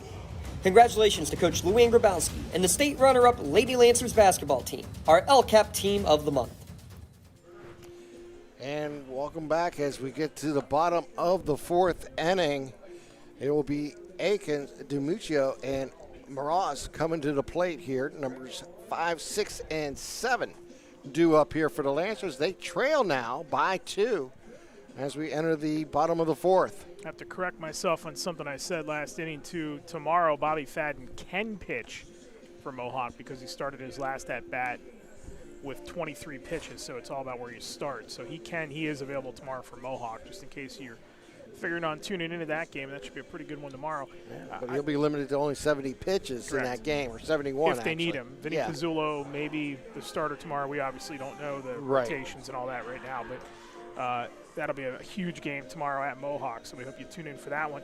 Tim, this is an important inning here for Neshannock, not just because they now trail at 2-0. I think right away it's got to be Aiken who gets on, because he will move on the base path, and you've got Tabuccio, who's got an RBI or a single and a run scored here tonight, and then you got Miraz, who is pretty good, and then two decent hitters at the back end of the order in Holmstrup and Gerlach. So this is a huge at-bat to start this inning here if Aiken can get on, because you know as soon as he's on, if he has a chance to go, he's going to get himself into scoring position, and they need that right away.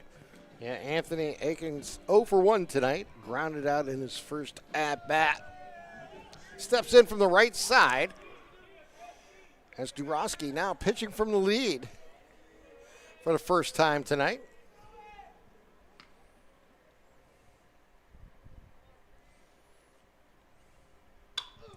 And pop up in the infield just beyond second base. Going to be called off by the right fielder. He drops the ball, and it'll go in for a two-base error on the pop-up. Well, we said it right away. I mean, first of all, Aiken got way underneath that pitch and just threw that a mile in the air. Tough play. The wind's blowing from right to left, so maybe that played a bit of a factor. But before that ball was even coming down to the mitt, he had turned from first to get to second to put himself in position. And there it is right there, the speed. That's why it's important that he gets on base. Doesn't matter how he does it. Just get him on base, because that kid can move. Yeah, we've seen him. He's a multi-sport player. We've seen him on the football He's got field. freakish speed. Exactly. So Anthony Aikens takes his lead at second, but nobody out here, reaching on a two-base error. At the plate is Joey Demuccio.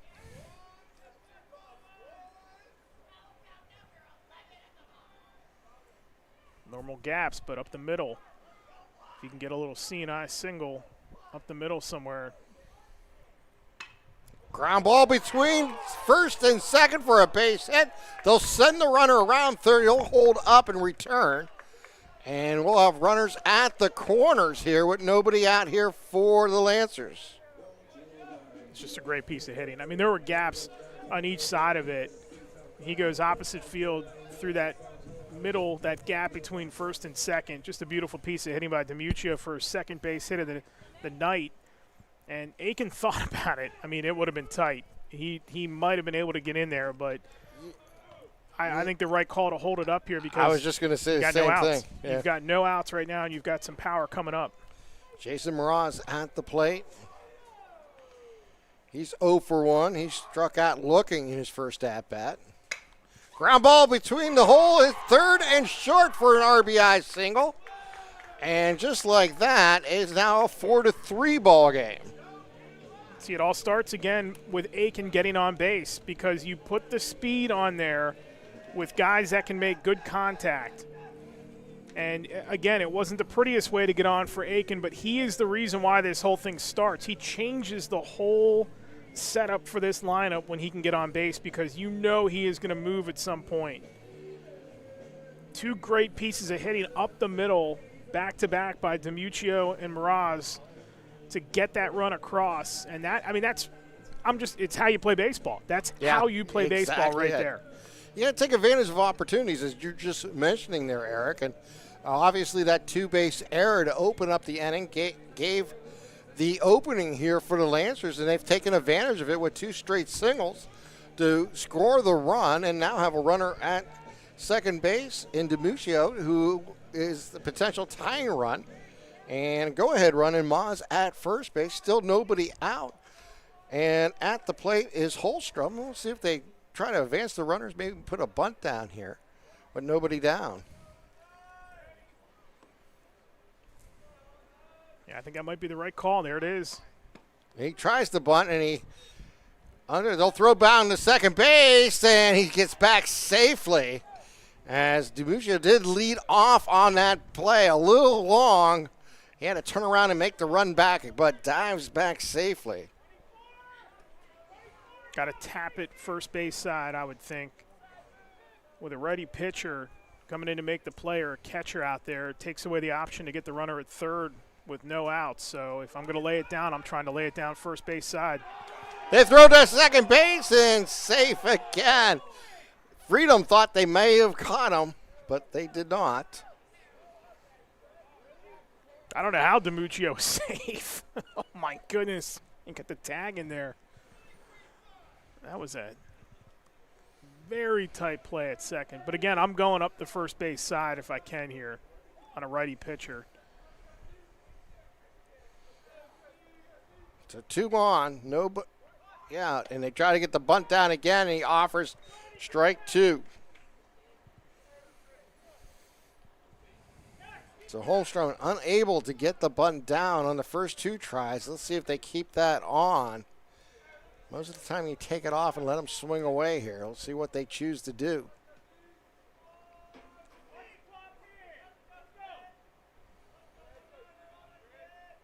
They're going to square up. He gets the bunt down, back to the pitcher.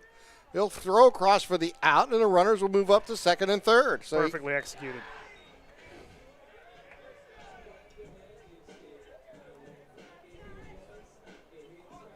So we're talking about against the righty pitcher, it's 101. Just put it up the first base side, make the righty come in off the mound, take away third base because he's got to do a full 360 to get it over there. Excellent job sacrificing. Gerlach at the plate, batting from the left side. Runners down with 2 in scoring position.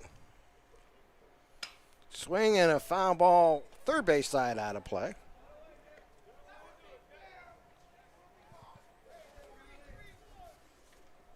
All the RBIs tonight brought to you by Parada Jones McCree, attorneys at law. Excellence is our guarantee. So the runners take their lead. Here's the delivery. Square, and they got to squeeze on. And they're going to run the runner down, and he'll make the play and get the out at third base as DiMuccio gets caught on the suicide squeeze. They pitched out. It was a nice play there by Freedom, anticipating that type of play, and got the out. Yeah, that was a great job defensively. I like the call. I like the call from a Neshannock standpoint. Trying to get this tie and run in, knowing they might be at a premium in this game. Even though pitching's been a little up and down, you still have to try to make. I think this has just been a well-played game. Yes. This has been a well-strategized game between these two sides. I mean, this is excellent hitting. If you're familiar with Neshannock, this is the way they love to play baseball. The run on the base pass, the bunt to try to get timely hitting. And this is a pop-up center field, left center, and the play is made for the third out. So we have played now 4 with Freedom, leading by 1, 4-3. We're going to take this time out. We'll be back right after this. You're watching LC SportsNet, powered by LCAP. Works in Progress Painting wishes a successful and satisfying season to all the Lawrence County sports teams and athletes. Work hard and bring honor to your team, school, and family in how you play. Joe Wright and his family have been providing painting, window cleaning, and other property services for business and homeowners in the Lawrence County area for over 10 years. Their goal on every project is to provide a meaningful service that honors their customer, God, and their family, and to have fun while doing it. Works in Progress is now booking interior painting projects for both residential and commercial projects. Call Joe today at 724-714-4294 to discuss your next project. Nick's Auto Body, trust your body in our hands. From a scratch to a dent to a major repair, Nick's your man. Making your car look as good as new. Nobody does it better than Nick's Auto Body. Trust your body in our hands. Nick's Auto Body, trust your body in our hands. We move now to the top of the 5th inning with a 1-run lead here for Freedom. They'll send up O'Donnell, Kuntz, and Dorosky coming your way here in the top of the 5th. Mason O'Donnell, 1 for 2 today, a single and a strikeout looking.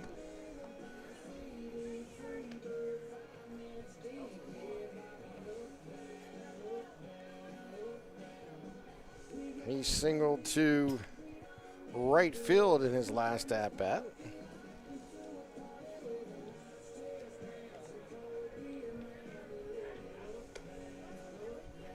But a big opportunity kind of missed there by the Lancers in the last inning. They had a big inning in process, but they got run down on a couple big plays on the base path.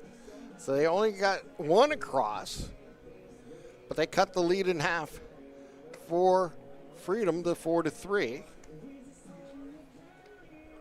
Do we have a new pitcher on the mound here? 34. Yes, Nathan Rickel is going to come in. So closes the book on Cameron. 4 innings, 5 hits, 4 runs, all earned, 3 walks, and 6 strikeouts. And he cannot win today. Tonight, I should say.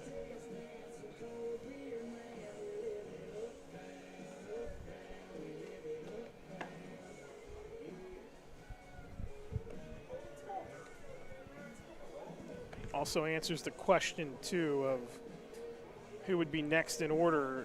Rickel, I'm not surprised with because he's pitched in relief for him already this season. Only 1 appearance, though. But I think it's the right choice when you're trying to, again, keep Denny Joseph fresh for Game 2 tomorrow. You have to figure that you're not going to try to even remotely think about using him unless it's maybe for like a batter.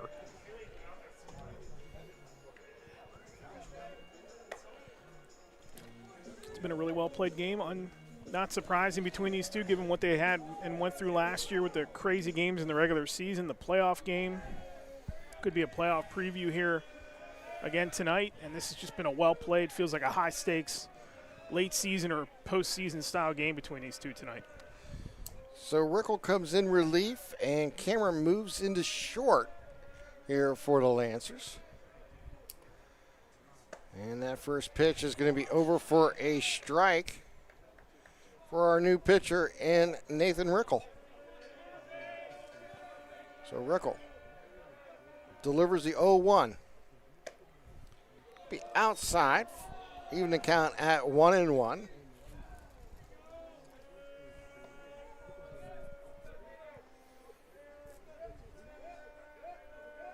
Rickel, we mentioned on the season. There's a line drive slicing out into right field for a base hit. So a leadoff hit there for O'Donnell. Another opposite field shot. This team loves going the opposite direction, don't they? Yeah, fair success there. You might as well take advantage of it. Rickel this season, 1 inning pitched. He has struck out 3, faced 3 batters, now 4. No runs, no hits, no walks. So very limited, but they're still trying to piece this rotation together here this season. That'll be on the outside corner for a strike. So the infield looks this way. You got DiMuccio at third, Cameron at short, Pegley at second, and Mraz at first. Outfield stays the same, too, although, again, playing really in at the left field line. Did he go? I think he did, yes. Well, maybe not. I'm not sure what they... It's 0-2. Yeah, it is 0-2. Okay. So runner at first takes his lead. They'll check on him, and he'll dive back. Again, a reminder, coming up tomorrow, we have the Neshannock ladies taking on Shenango. That's a huge, huge softball game. And then going to hit the outside corner for strike 3. And goes down looking. And I'll bring up Garrett Dorosky coming to the plate. 7th strikeout by Freedom batters here today. And then I'll be over at Mohawk tomorrow for Game 2 between Mohawk and Riverside.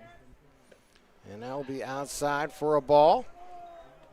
We've got fireworks galore in that game tomorrow. They played a great one today.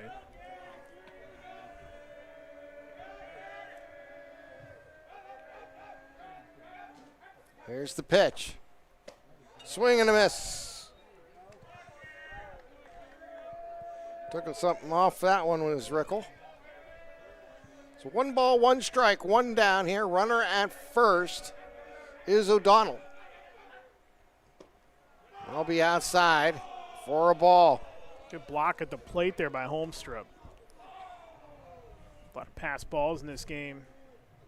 Did a good job to deflect that and keep it right in front of him. O'Donnell takes his lead. Here's the delivery. Just off the plate for a ball, and it's now 3 balls, 1 strike with 1 down here. Coming up on 9 o'clock here tonight. This game got off to an awfully late start, almost an hour delay. So we waited for the umpires to get here. Of course, the umpire shortage, you can get on the PIAA website and sign up to become an umpire. That is going to hit the outside corner. And we'll have a payoff pitch coming your way next with 1 down, runner at first. O'Donnell takes his lead. Rickle delivers, runner goes, foul straight back.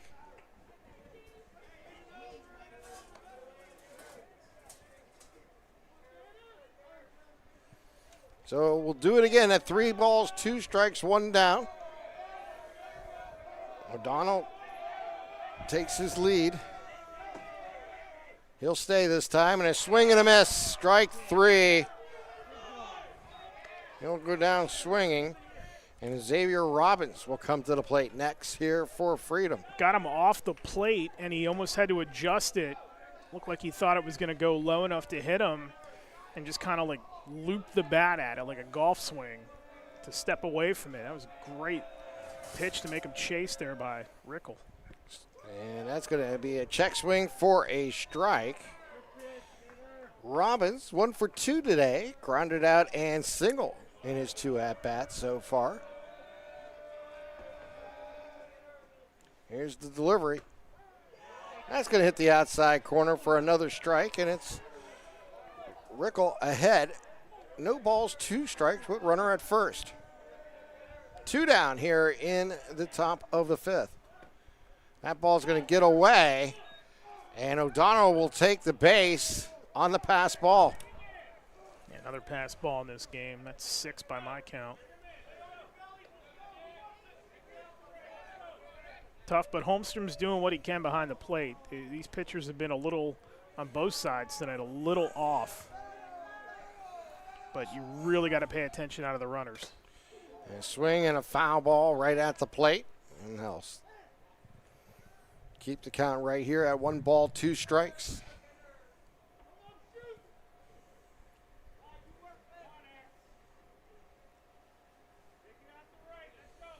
Talked earlier about the run differential for these 2 teams. How about Fort Cherry?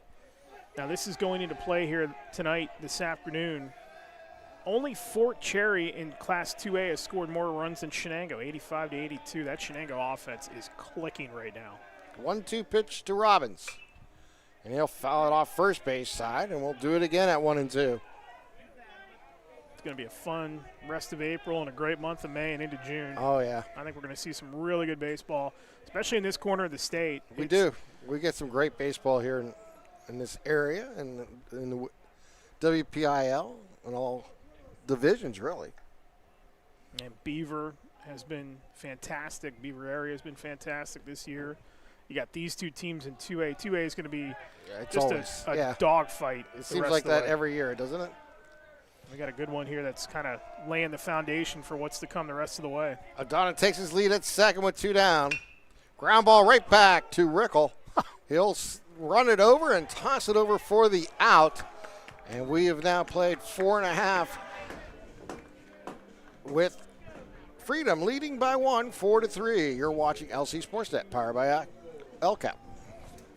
I love what I do because coming in every day is different. How can you not enjoy these kids coming up and hugging you and giving you these great smiles all throughout the day? Seeing the progress that our kids make every single day is one of the reasons I love coming to school. What should we do? We have fun. LCAP Early Learning Centers is hiring. Help empower young minds in Lawrence County and become a superhero today. Apply at lcap.org. Lawrence County SportsNet is proud to honor Wilmington's Avery Harlan as the March Red Zone Female Athlete of the Month after averaging 9 points per game in the state playoffs and starting the softball season hitting .643 with 4 home runs. LC SportsNet is also proud to honor Elwood City's Jordan Keller as the March Male Athlete of the Month. Jordan is hitting over .600 to start the year and leads the county with 3 home runs. Congratulations and best of luck to Elwood City's Jordan Keller and Wilmington's Avery Harlan, the March Red Zone Athletes of the Month.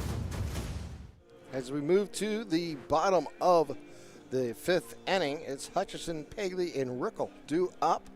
1, 2, 3 in the batting order here for the Lancers. Garrett Jurowski on the mound. Has been just about even with his pitches, his strikes to balls. I have him at 32 balls and 37 strikes.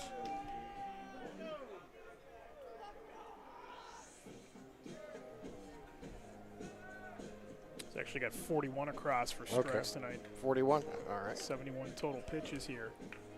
Yeah, I misread that. It is 39. That's what I had, but they have 41. Okay. Very good. When in doubt. Yes, check game changer for the official scoring. Mine is, of course, unofficial all the time. Here's the pitch here in the bottom of the 5th. Going to find the inside corner for a strike. Hutchinson, a good job to lead it off tonight, walking a single, and he scored a run. That's exactly what you want out of your number 1 hitter. Need it now. That's going to be just off the plate to even the count at 1-1.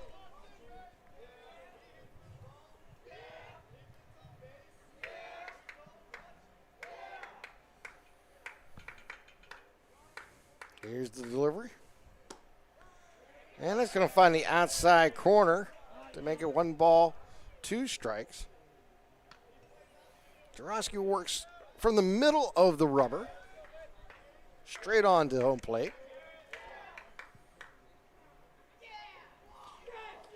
Time called, and Hutchinson will step out.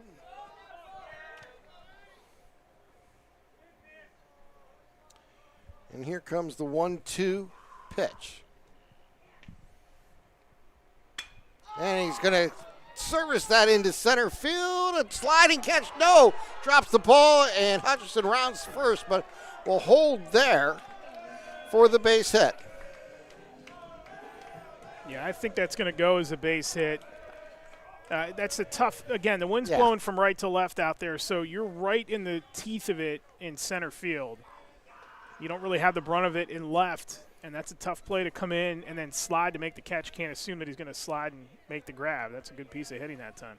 Little reach out, kind of half swing by Hutchinson. He has been really good at the leadoff spot. And he squared a bunt and take the ball outside for ball 1. So Hutchinson at first. Luca Pegley at the plate. Pegley 0 for 1. He walked and he struck out looking. And he takes the ball up high, ball 2.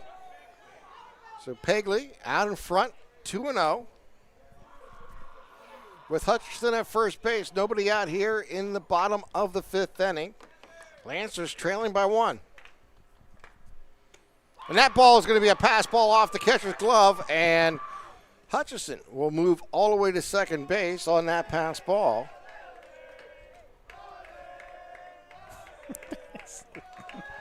The dugout, Neshannock dugout. You got to love it. So runner in scoring position now is Cole Hutchinson at second base with nobody out. And a 3-0 pitch being delivered here to Pegley. And that goes outside for ball 4. And quickly now, the Lancers got something going here in the bottom of the 5th with 2 on, nobody out. They do, and Rickle helped his starting pitcher's cause earlier with an RBI single back in the 1st. And they're going to have a little conference here. Yep. Makes sense. Get all on the same page here. So Nathan Rickle bats from the left side. 1 for 2, singled and struck out swinging in his 2 at-bats. That's going to be up high for ball one. I think Dan O'Leary might want to think about making a change here at some point. Yeah. You're starting to see some laboring here from Dudarowski, and he's pitched really well tonight.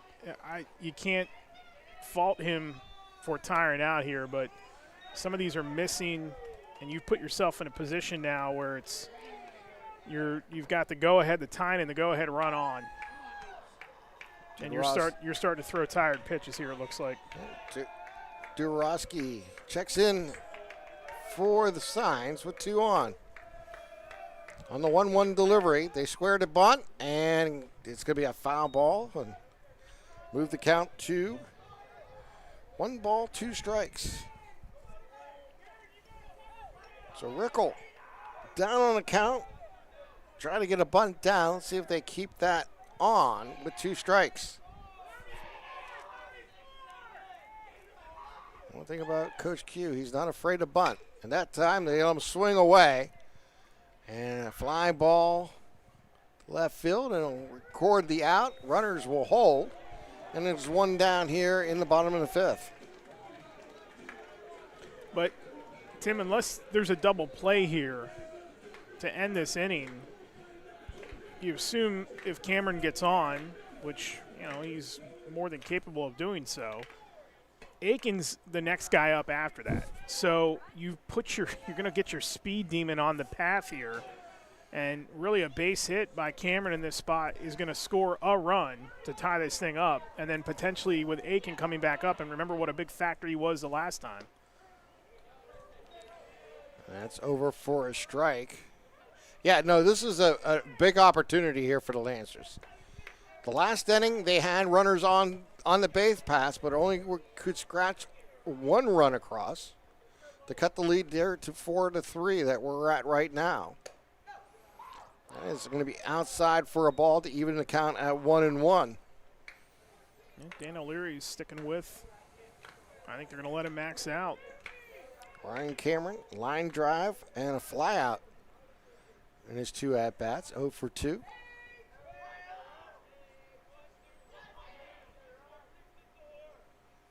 And that is going to be inside off the plate. 2 balls, 1 strike.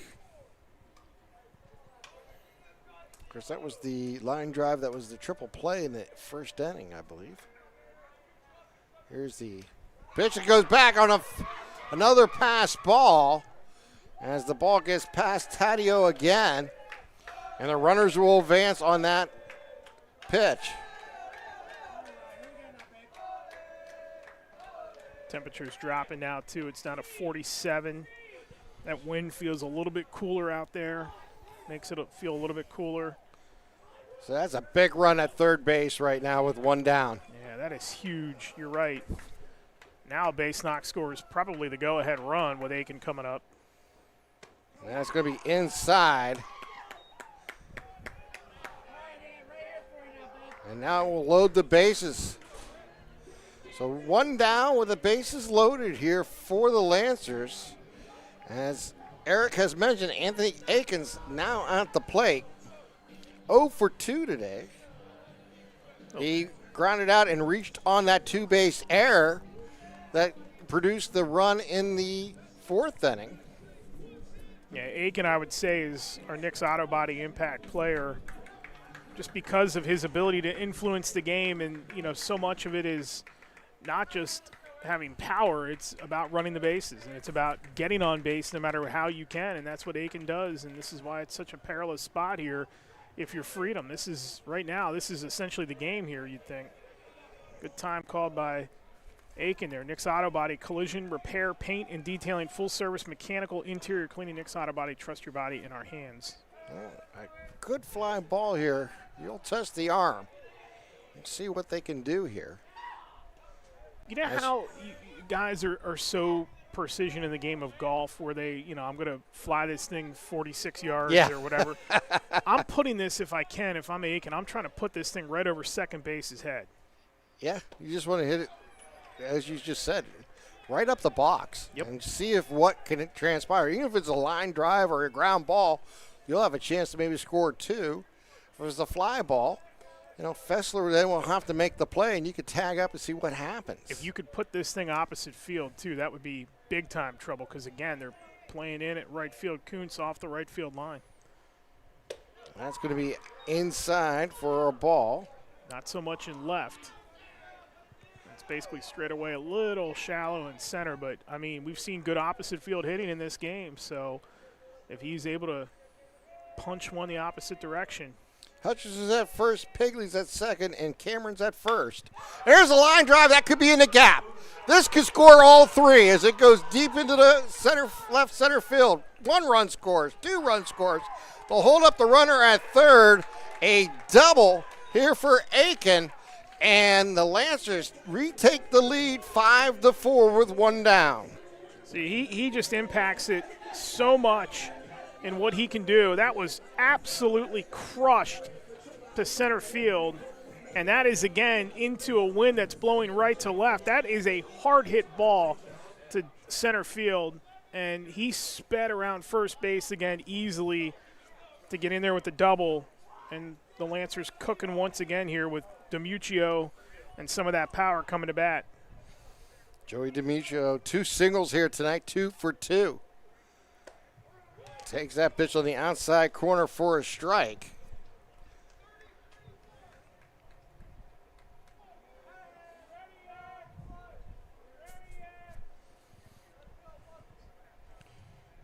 So Cameron at third and Aiken at second for the Lancers.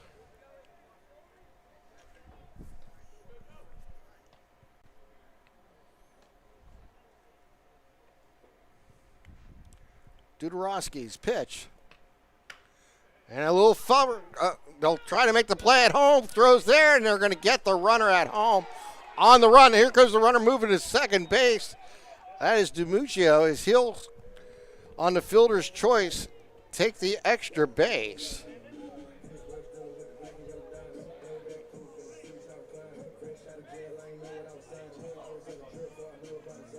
Well, in a way, it did its part. I mean, you still have Aiken alive at third.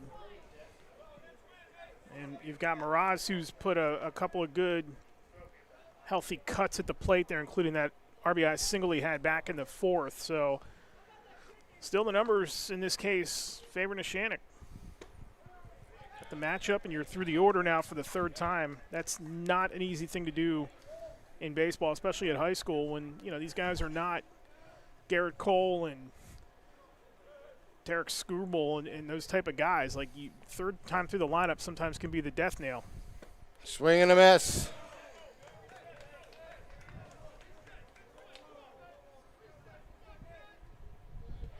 You can hear that wind starting to whip pretty loudly too.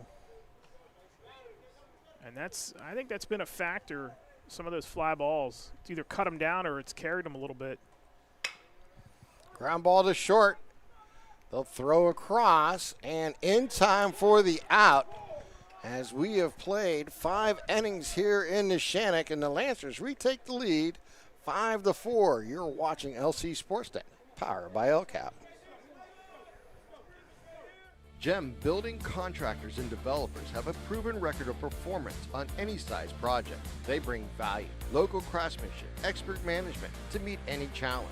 From design construction, from inspection to budget estimation, GEM Builder has been building our community for 70 years.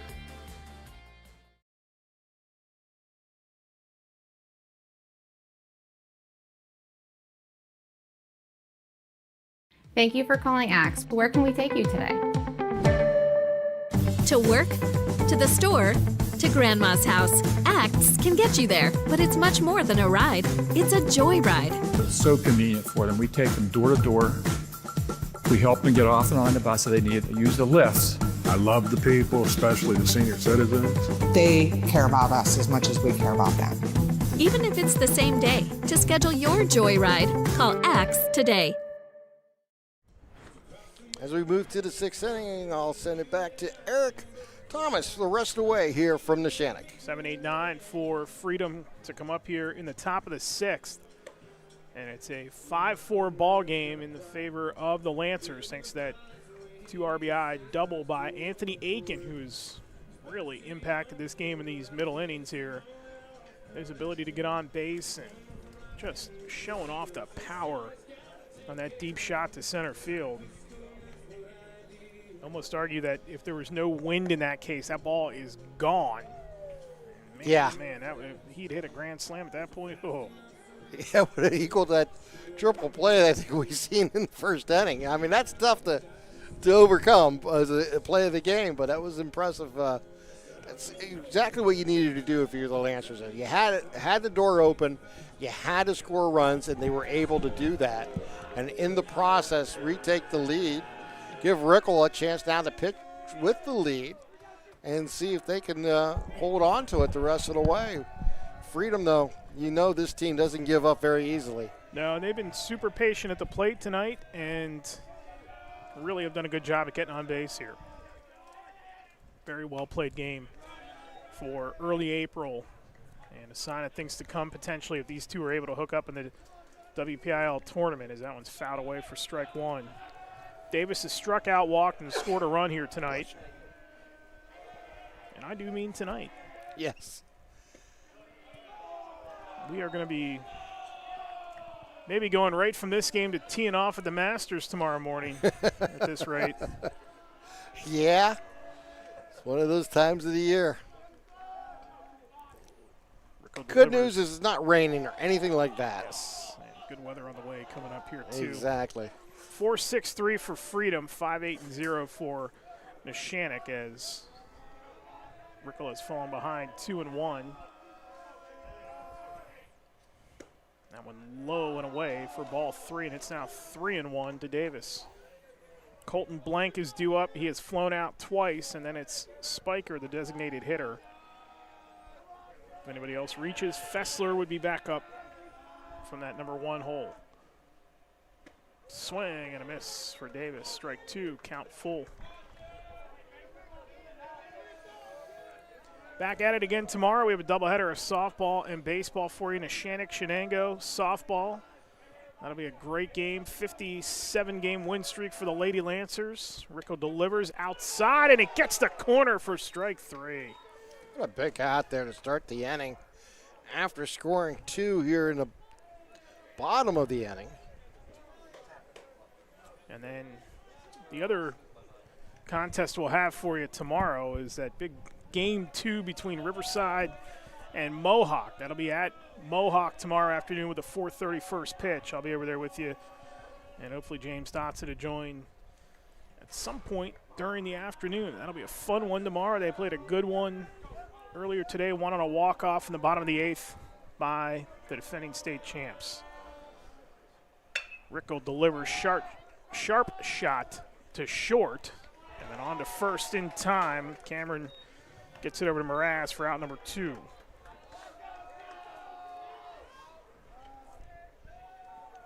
So that'll bring up Kyle Spiker, the designated hitter. He has flown out to center, singled, and scored a run. The last hope here in the top of the sixth for Freedom. Rickles pitched nicely in relief of Cameron, who battled tonight. That one outside for ball one. Official numbers on Cameron: 4 innings pitched, 5 hits, 4 runs, all 4 earned, walked 3, and struck out 6. And he will get a no decision for it. It is Rickles at this point to win. That one outside, but hits the corner for strike one, 1-1.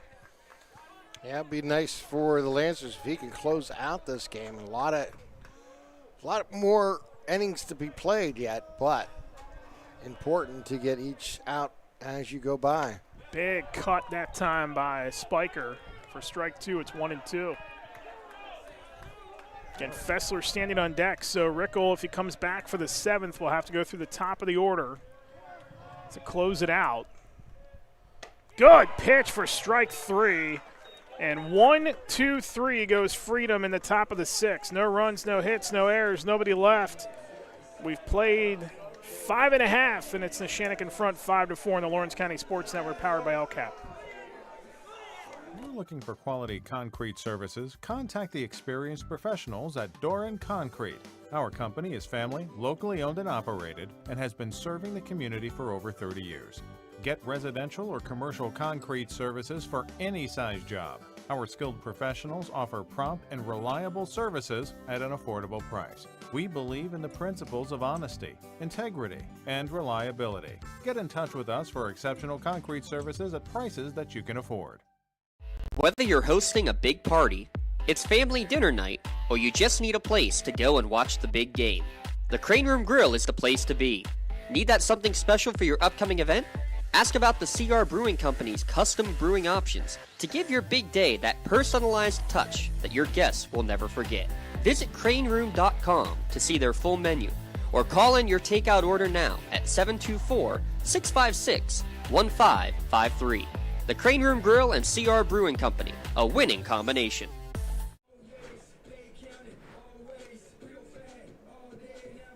Back here at Neshannock High School, Eric Thomas, Tim Continenz with you. 5-4 as we go to the bottom of the 6th inning with the Lancers coming to bat. It's going to be Christian Holmstrup, Kevin Gerlach, and then back to the top of the order, and Cole Hutchinson. If anybody gets on, it'll be Luca Pegli to come up fourth in what's been a really, really well-played game here tonight.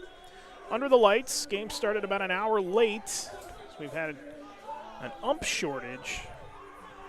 Our home plate umpire doing double duty here today was over at Newcastle for their game earlier this afternoon, and then made the short trip over here. We got a new pitcher for Freedom. Yeah, Coming in is Xavier Robbins at the pitching. So that'll close the book on Dudorowski as he finishes the evening.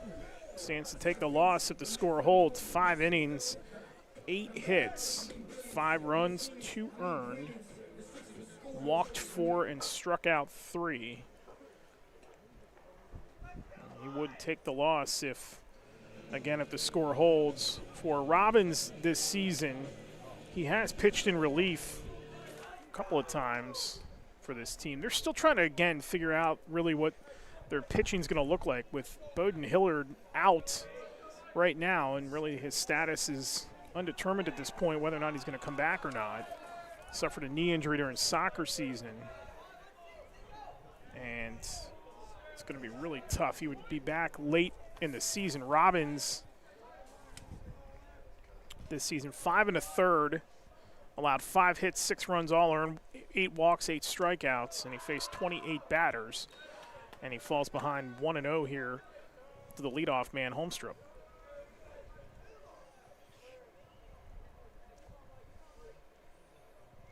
Big double by Anthony Ake in the last inning. That one's outside for ball 2, and quickly Holmstrup ahead 2-0. A big double by Aiken in the last inning. Big game by Aiken here tonight.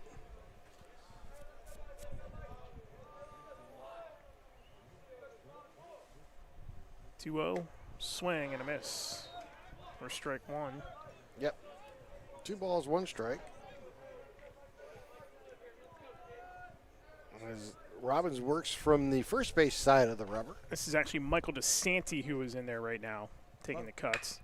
And that one is roped in the air to left, and it's going to drop for a base hit, and DeSanti gets aboard.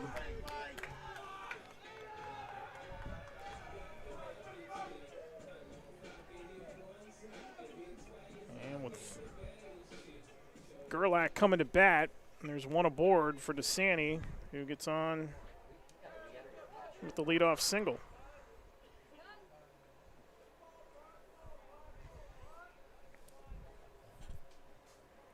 Gerlach has flown out to center twice. Squares the bunt, lays it down, third base side, tough play. The thrower to first is in time, but down to second is going to be DeSanti on the sacrifice by Gerlach. Goes in the books as 1-3 for the first out of the inning, and that's going to take us back to the top of the order for the Lancers. And Hutchison, who has scored 2 runs, singled twice, stolen a base, and walked. And I would say as good of a game as a leadoff hitter could have for a team tonight. He has really done his part. He has. In that leadoff spot. 2 singles and getting on base. On a base on balls is doing your job, and Get some insurance here if you're the Lancers. They could certainly use it here. Ahead 5-4 thanks to Anthony Aiken's RBI double, 2-run double last inning. And we're going to get a quick conversation here at the mound. Pegley is due up next, followed by Rickle.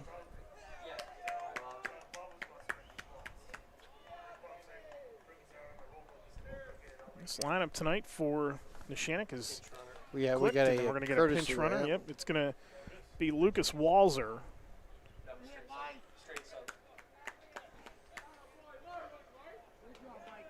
So DeSanti got the single.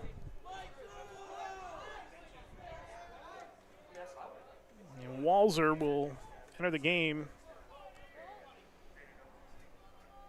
with a 5-4 lead here, and Hutchison at the plate. That one is going to carry over the outside corner and miss for ball one. It's 1-0.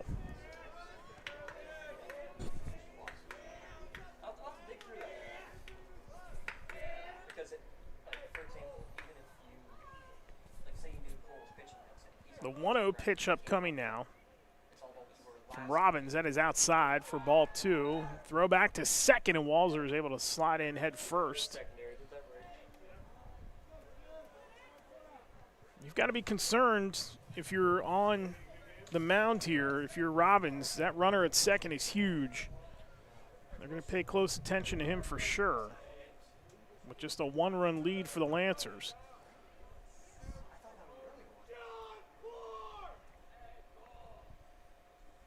Robbins delivers. That one's pop foul and out of play. 2-1 now to Hutchison. As you mentioned, Walzer represents a big insurance run out there at second base. One down here. Got to be careful. They're keeping a close eye on him, so he has to pay attention to every detail here. Step off that time by Robbins, and Walzer is able to coast back.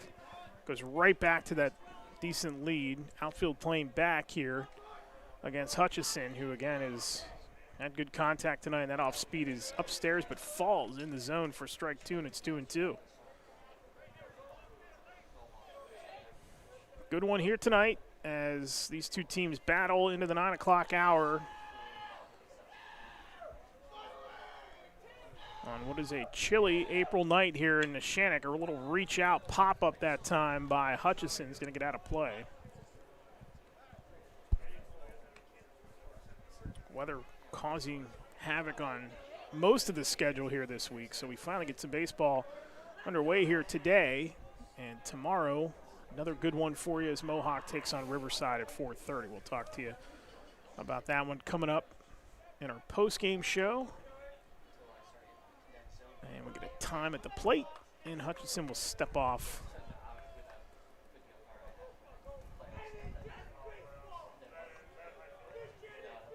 Two-two pitch up coming from Robbins. Runner on second is Walzer.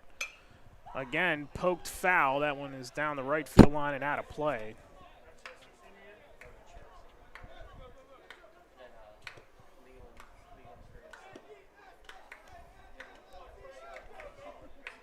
Yeah, right now, interesting scenario here with 2-2 pitch.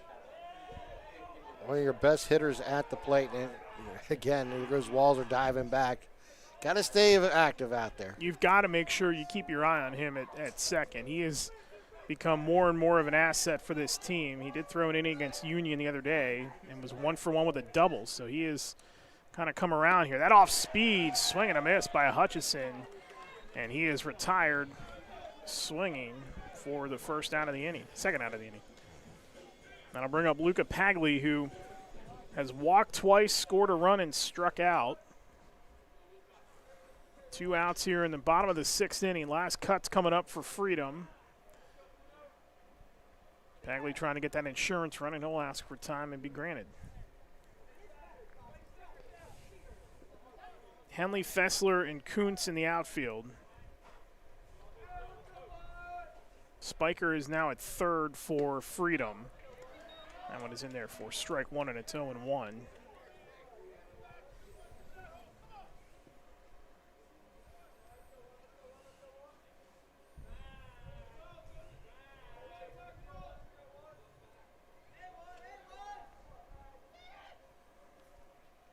again off speed is upstairs and misses for ball one. It's 1-1 now to Pegley. You can watch Walzer out there at second base. Taking a little longer lead now with 2 outs. Trying to distract the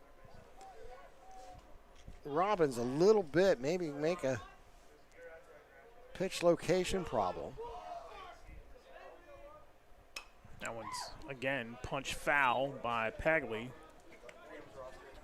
Kind of the game in the game I was going to mention there, Eric. I mean, what you want to do is a runner in second base. You want to get out to your lead. You want to kind of get a deception, maybe be back behind the bag a little bit and have an angle to get back. In the same vein, you know, kind of get in the view of that pitcher dancing around. Robbins delivers, and a big swing and a miss by Pegley to end the inning. So no runs, 1 hit, no errors, and 1 stranded. We go to the top of the 7th. Last at-bats coming for Freedom as Neshannock leads at 5-4 in the Lawrence County Sports Network, powered by LCAP. At Medore Bonner Law, we're more than just attorneys. We're your community partners. With a combined experience that spans decades, attorneys Jason Medore, Michael Bonner, and Greg Rossitelli are your trusted advisors for all legal matters. From personal injury to estate planning, business law to family disputes, we are here to guide you through every step of the legal process. Our full-service, community-based approach ensures that you're not just a client, but a valued member of our family. Give us a call or visit us online at MedoreBonnerLaw.com for more information. Riverside Apartments is Newcastle's premier senior citizens complex. Looking to downsize but still maintain your independence? Riverside Apartments is within walking distance of many of the stores and restaurants of downtown Newcastle. Large efficiency and 1-bedroom apartments currently available for rent. Riverside features on-site laundry facilities, a main floor lounge area, full security door system, storage areas, and reserved on-site parking. And best of all utilities are included, including cable and air conditioning. At prices under $500 per month, there's no question it's a steal. You're safe at Riverside. Top of the 7th we go here at Neshannock High School. Mike Bubba Kirkwood Field is the home side has a 5-4 lead. Last at-bats coming here for Freedom, and it'll be the top of the order with Fessler, Taddeo, and O'Donnell, who are due up. And it will be Rickle who stays out there to pitch for the Lancers. Coming up after the game, we'll announce today's MVP of the game, brought to you by MVP Insurance, where they coach clients to better prices, better coverage. Located in Zelienople and in New Springfield, Ohio. Home, auto, term life, liability insurance, and more. You can log online at mvpins.com. Nathan Rickle, as you mentioned, coming in relief of the starter Ryan Cameron. He has done real well in his innings of pitch. He's has a 3-to-1 ratio on strikes to balls. He's thrown 30 balls and 21 strikes and 9 balls in his innings of work. First one to Fessler is in there for strike 1, and quickly Rickle jumps ahead 0-1. Doing what he's done best in this game, being a strike thrower. Good job by Ryan Cameron tonight to eat up the innings. Fessler grounds that one up the middle to short. Played nicely at short, and quick throw over by Cameron to first for out number 1.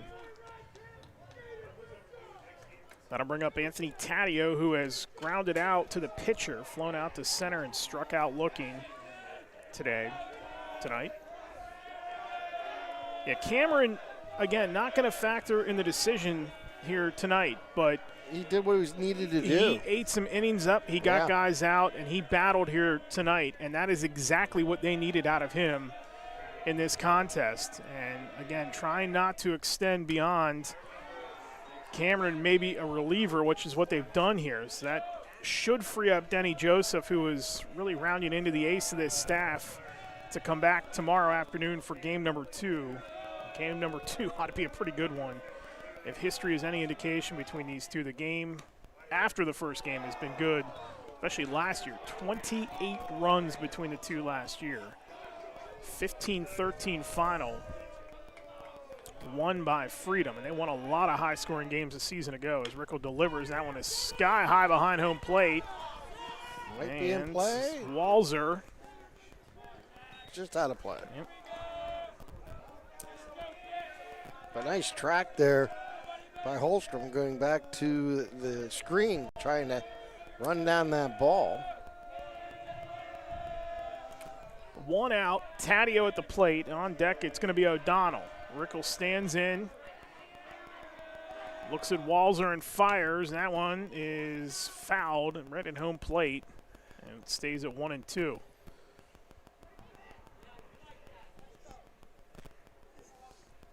Taddeo going to get some instructions from Dan O'Leary, who last season, with the run that they went on, he was the Trib HSSN Coach of the Year. That was the first PIAA title game in school history, and they won their first WPIAL title in program history as well. He's a longtime coach here. 18-8 a season ago. They went 8-4 in section play. Bring 8 back this year, and they're trying to sneak in to Neshannock and get out of here with a win, but they got to get some guys on base here. As that one's low for ball 2.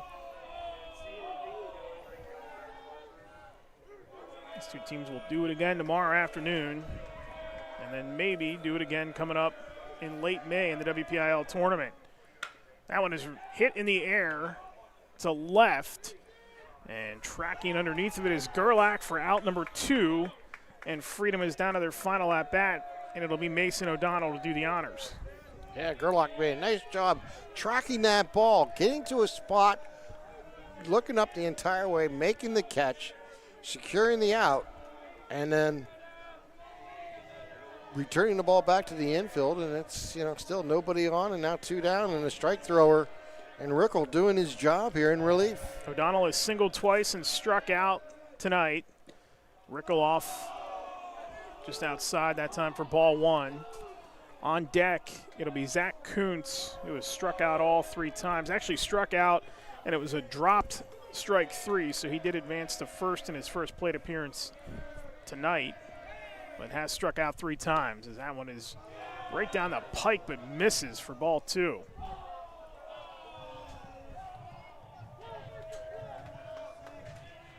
Outfield playing at normal depth. Infield, normal depth as well. That one is going to be low and away for ball 3, and it's quickly 3-0 against O'Donnell.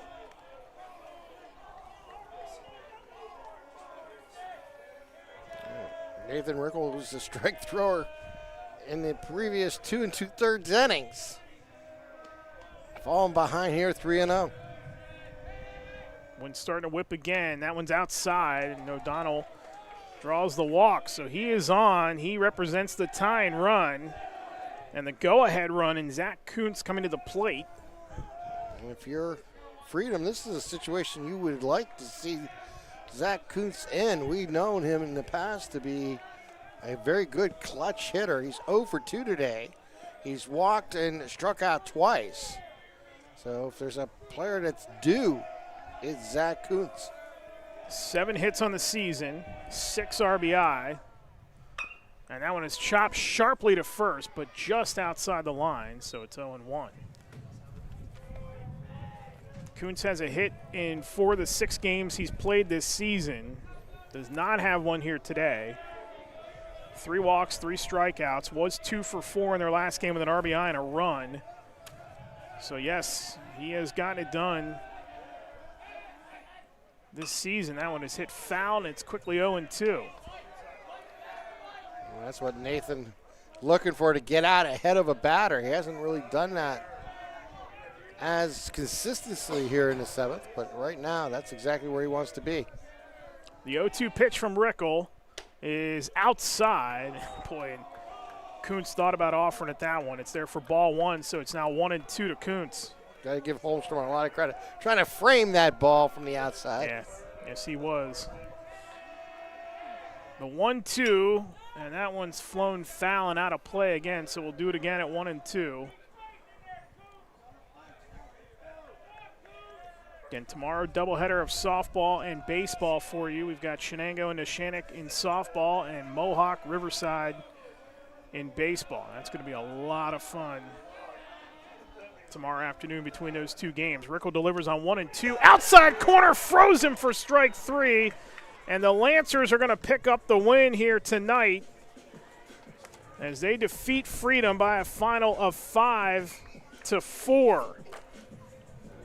No runs, no hits, no errors. One stranded on the walk for Rickle, who picks up the win here tonight. And Neshannock picks up an important win as well as they win it by a final of 5-4. Post-game show comes your way next here on the Lawrence County Sports Network, powered by LCAP. Your hip, your knee, your shoulder, whatever has been holding you back, UPMC Orthopedic Care is where you'll find experts to help you get back to a better quality of life. UPMC is pioneering minimally invasive surgeries, and we offer personalized treatment plans and same-day surgery to get you home and moving sooner. It's your ankle, your elbow, your hand, and it's your move. Visit upmc.com/ortho to learn how UPMC can help. Being the home team, to playing at home. And at LGKG, we have been your home team for over 90 years. We're more than just a law firm. We're your friends, your neighbors, an advocate when life takes an unexpected turn. We're not just lawyers that practice law. We live in this community, just like you. When you need us most, we're at our best.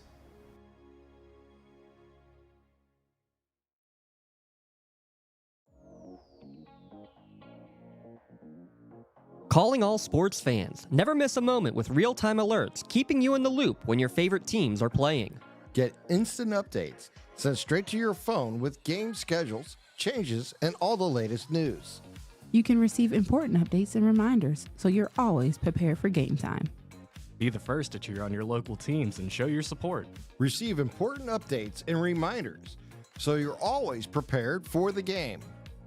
Signing up is quick and easy. Don't miss out. Sign up now and stay connected to the action. Plus, follow us on social media for live updates, behind-the-scenes content, and community news. Does your blueprint not match the vision of your building project? Not with Creative Edge Architecture. From concept to creation, Jeff Measel will help tackle the complex problems, creating design solutions and construction experience. Creative Edge gives you the edge design and construction meet.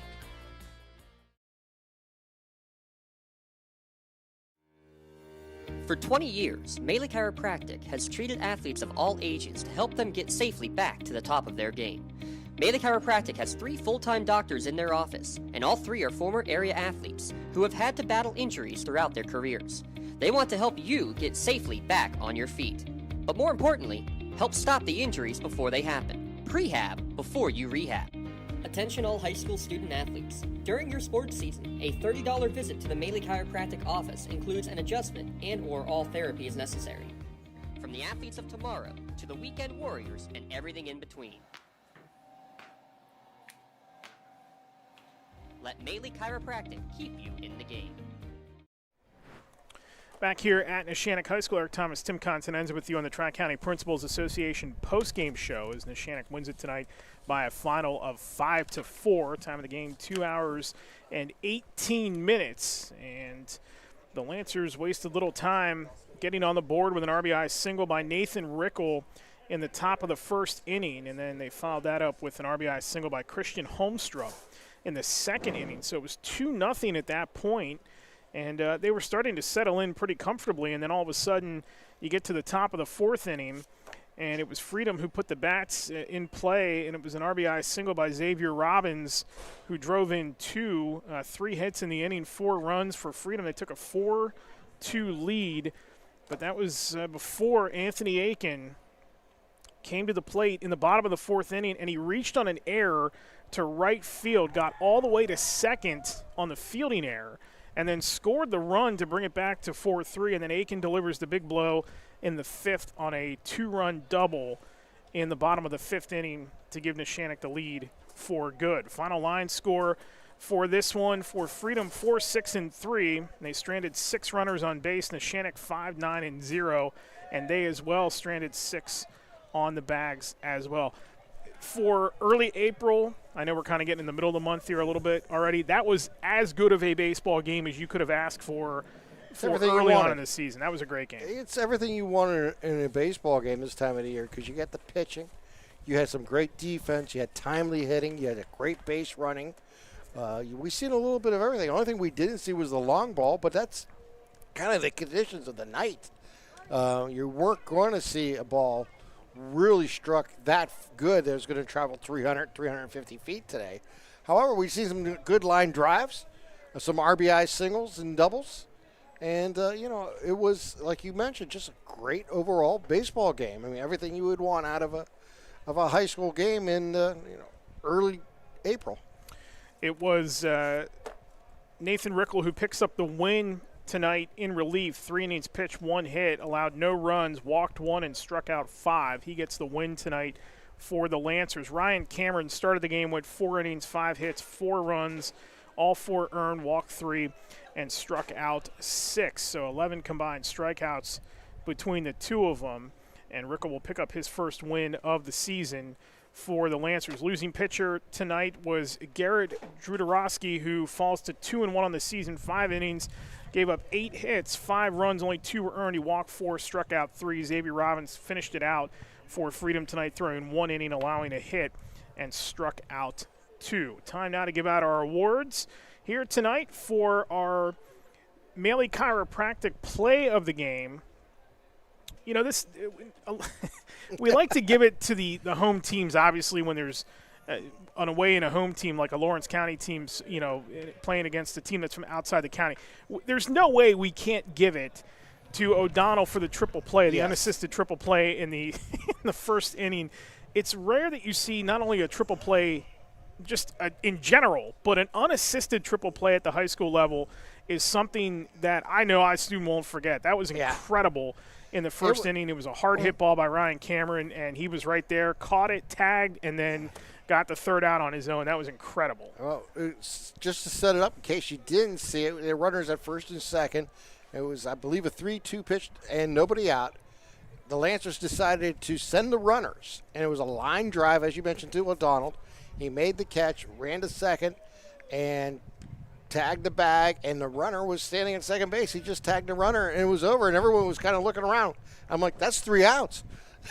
That's an unassisted triple play, and it was, something you don't see every day. So congratulations to O'Donnell on being our play of the game. Yeah, we're going to give him the Play of the Game award tonight. Maley Chiropractic is proud to present the Play of the Game award to Mason O'Donnell of Freedom.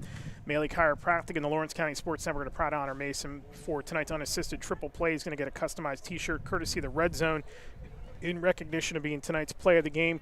To view tonight's Maley Chiropractic Play of the Game and the full list of this season's top plays, go online to lcsportsnet.com, click on Play of the Game.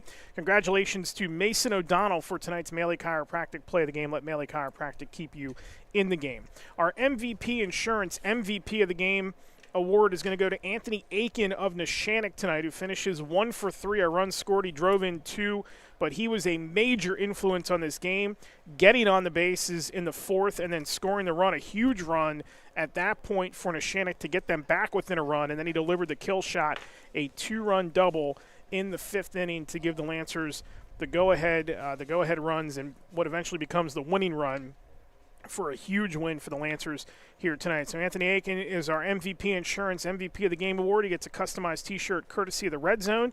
To view the full list of this season's game MVPs, go online to lcsportsnet.com, click on MVP of the Game.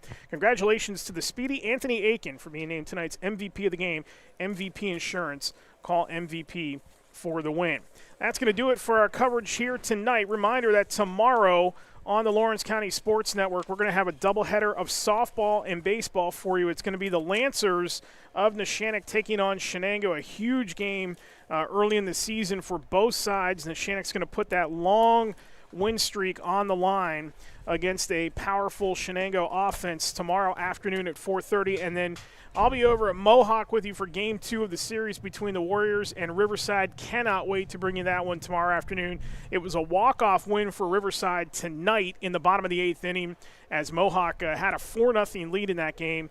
And then to Riverside's credit, that's why they're defending champs. That's why they are one of the programs in the WPIAL as they rally to win that game 5-4 in extras. So Game 2 of that series comes your way tomorrow afternoon at 4:30 right here on the Lawrence County Sports Network powered by LCAP. And I just want to tell you right now, the weather tomorrow, finally, and let's hope it stays this way for a long time, the weather tomorrow is really good. It's scheduled to be 71, mostly sunny. And we know that it gets really windy at that field over at Mohawk anyway, but finally a 70-degree day.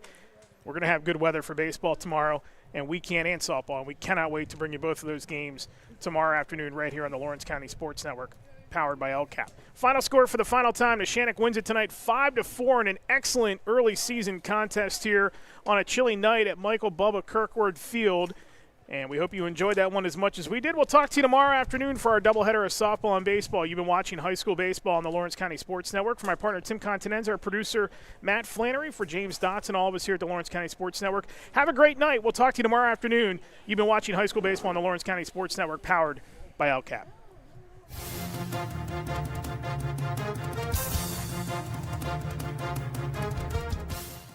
Your voice for Lawrence County sports.